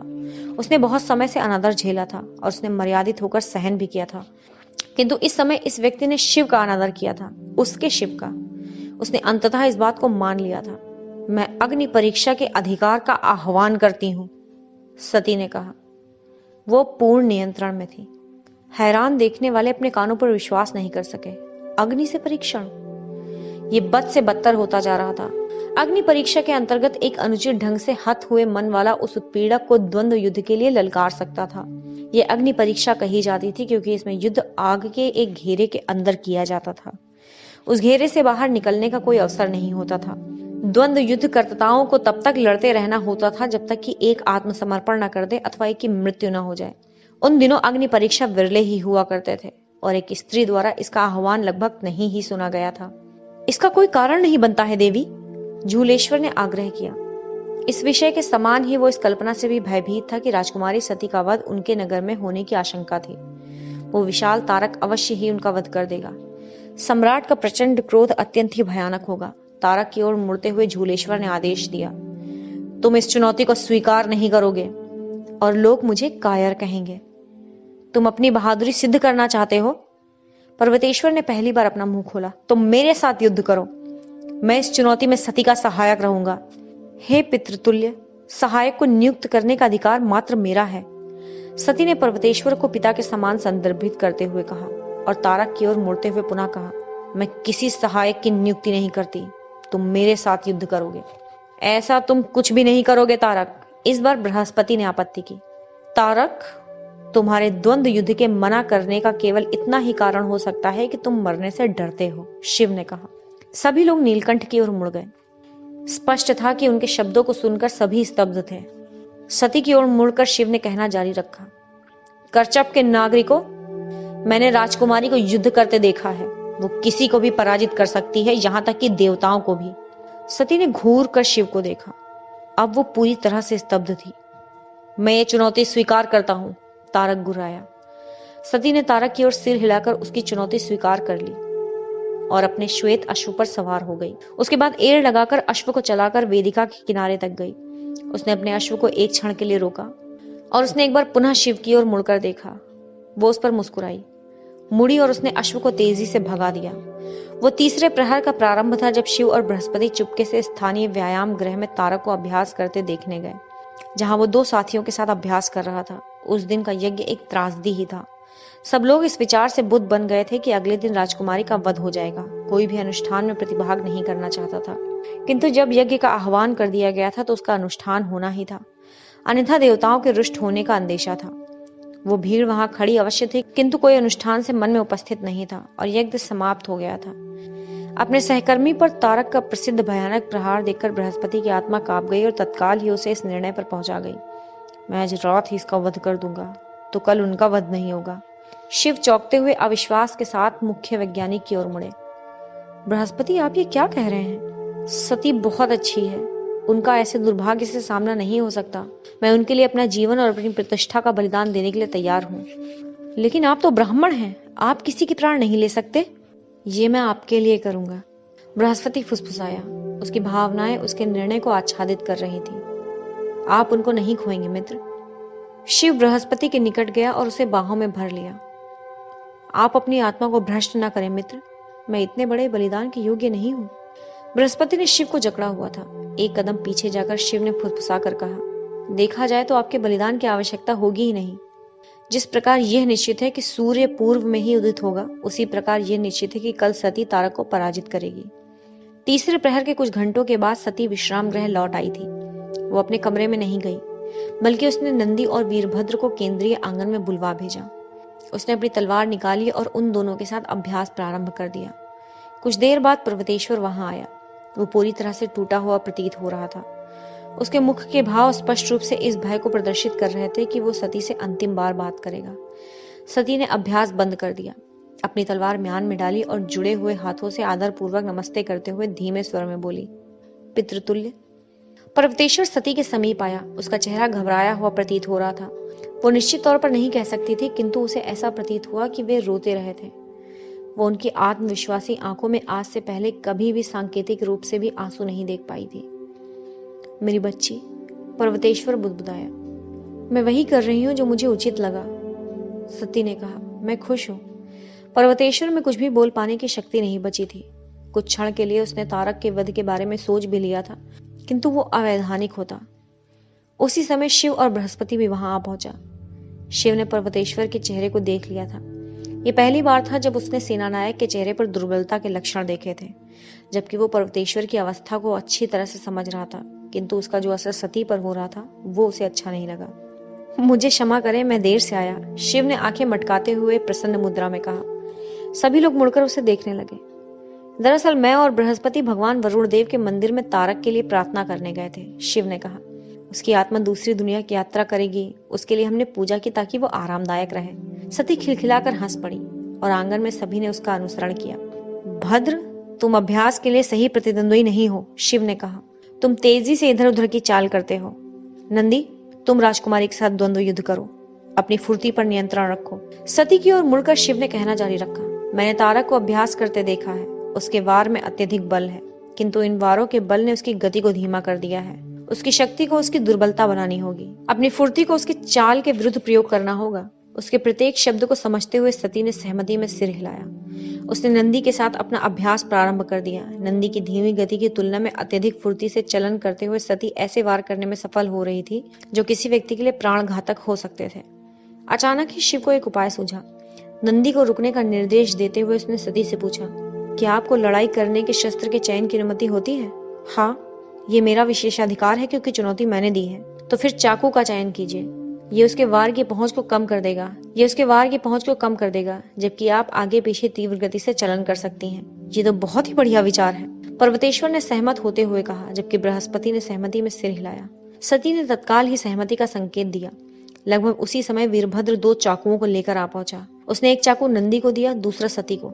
अभ्यास कीजिए देवी। एक वृत्ताकार क्रीड़ा स्थल के मध्य में तारक एवं सती खड़े हुए थे। ये करचप की मुख्य रंगभूमि नहीं थी जो अत्यधिक विशालकाय थी। ये मुख्य रंगभूमि के बगल में संगीत समारोहों के लिए निर्मित थी, जिसे करचप में आए मेसोपोटामियों के आप्रवासी बहुत पसंद करते थे। वो रंगभूमि लगभग उसी माप की थी जितनी की अग्नि परीक्षा के लिए आवश्यक थी। वो इतनी बड़ी भी नहीं थी कि एक व्यक्ति अपने प्रतिद्वंदी से अत्यधिक दूरी बना ले और इतनी छोटी भी नहीं थी कि भिड़ंत तुरंत समाप्त हो जाए। मैदान के चारों ओर लोगों के बैठने के लिए चबूतरे बने हुए थे, जिस पर 20,000 लोगों की भीड़ इस अद्भुत एवं अति महत्वपूर्ण द्वंद्व युद्ध को देखने के लिए आई हुई थी, जो करचप में पिछले 500 वर्षों में नहीं हुआ था। प्रत्येक व्यक्ति के होठों पर एक प्रार्थना थी, तात मनु कोई चमत्कार करे कि सती विजयी हो जाए। यदि ऐसा ना हो तो कम से कम वो जीवित रहे।